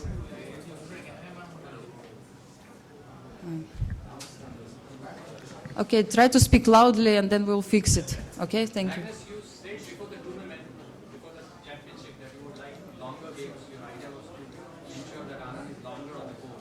But what happened in just 17? Yes. Well, as I said, the play sharpened very early on, and at least for me, there were no options to play on. So obviously, that was not a fortunate development for me. It's not what I wanted, but you cannot have that every day. So sometimes you just have to pull the emergency brake, and that's what I had to do today, because there were no chances after 10 moves basically. Yeah. So would you have preferred the final position? Would you have preferred black? No, I mean, as Rishi said, I didn't see anything particular for black, and I think white's long-term prospects are fine. So I was not unhappy that the game ended in a draw at that point, but I don't think I would have minded too much if he had played on. Yeah.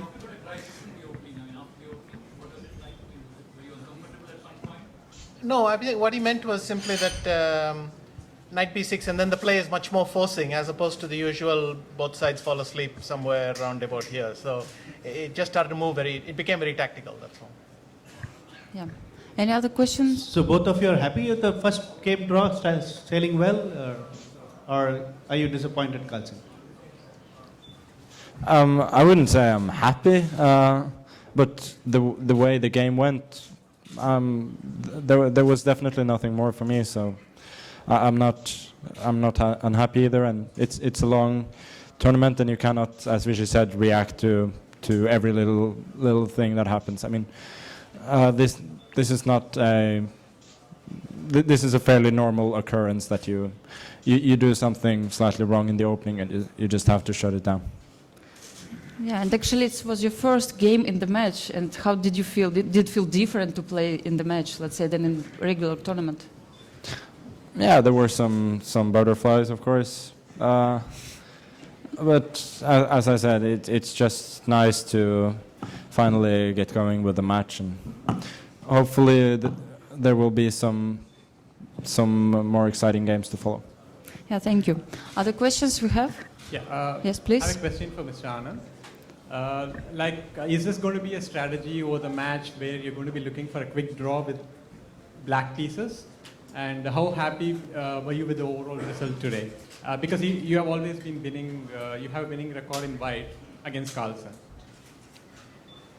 Are you seriously asking me my strategy in advance?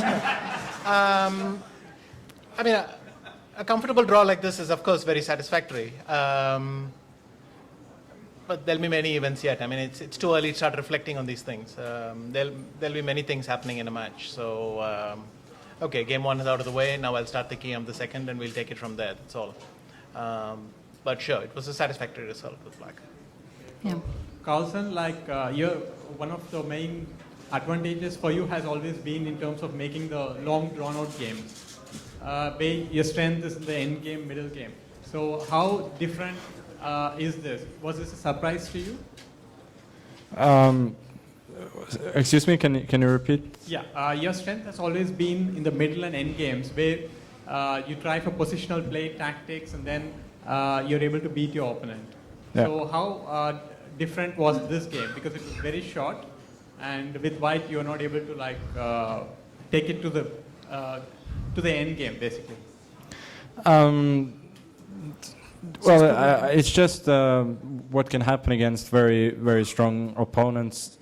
Sometimes, even with white, you get in a situation where there's just nothing you can do. So, in general, I guess, especially with white, I would like there to be longer games. Games in which I can actually fight for something. But once again. Very early it became clear that was not going to be the case today. Yeah, and actually, do you have any special strategy for this match also? Because Viswanthan Anand just answered this question, so maybe you can add something.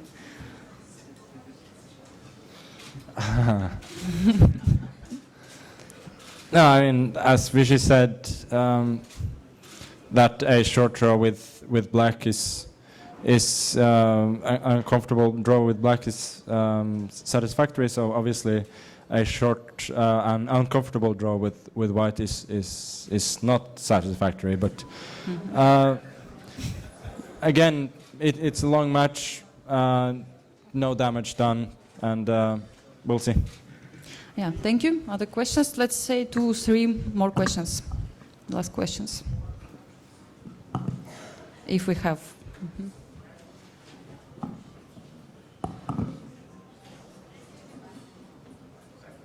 No? Carlsen, on a lighter note, are you at home now, or you still feel that Vishy has a home advantage?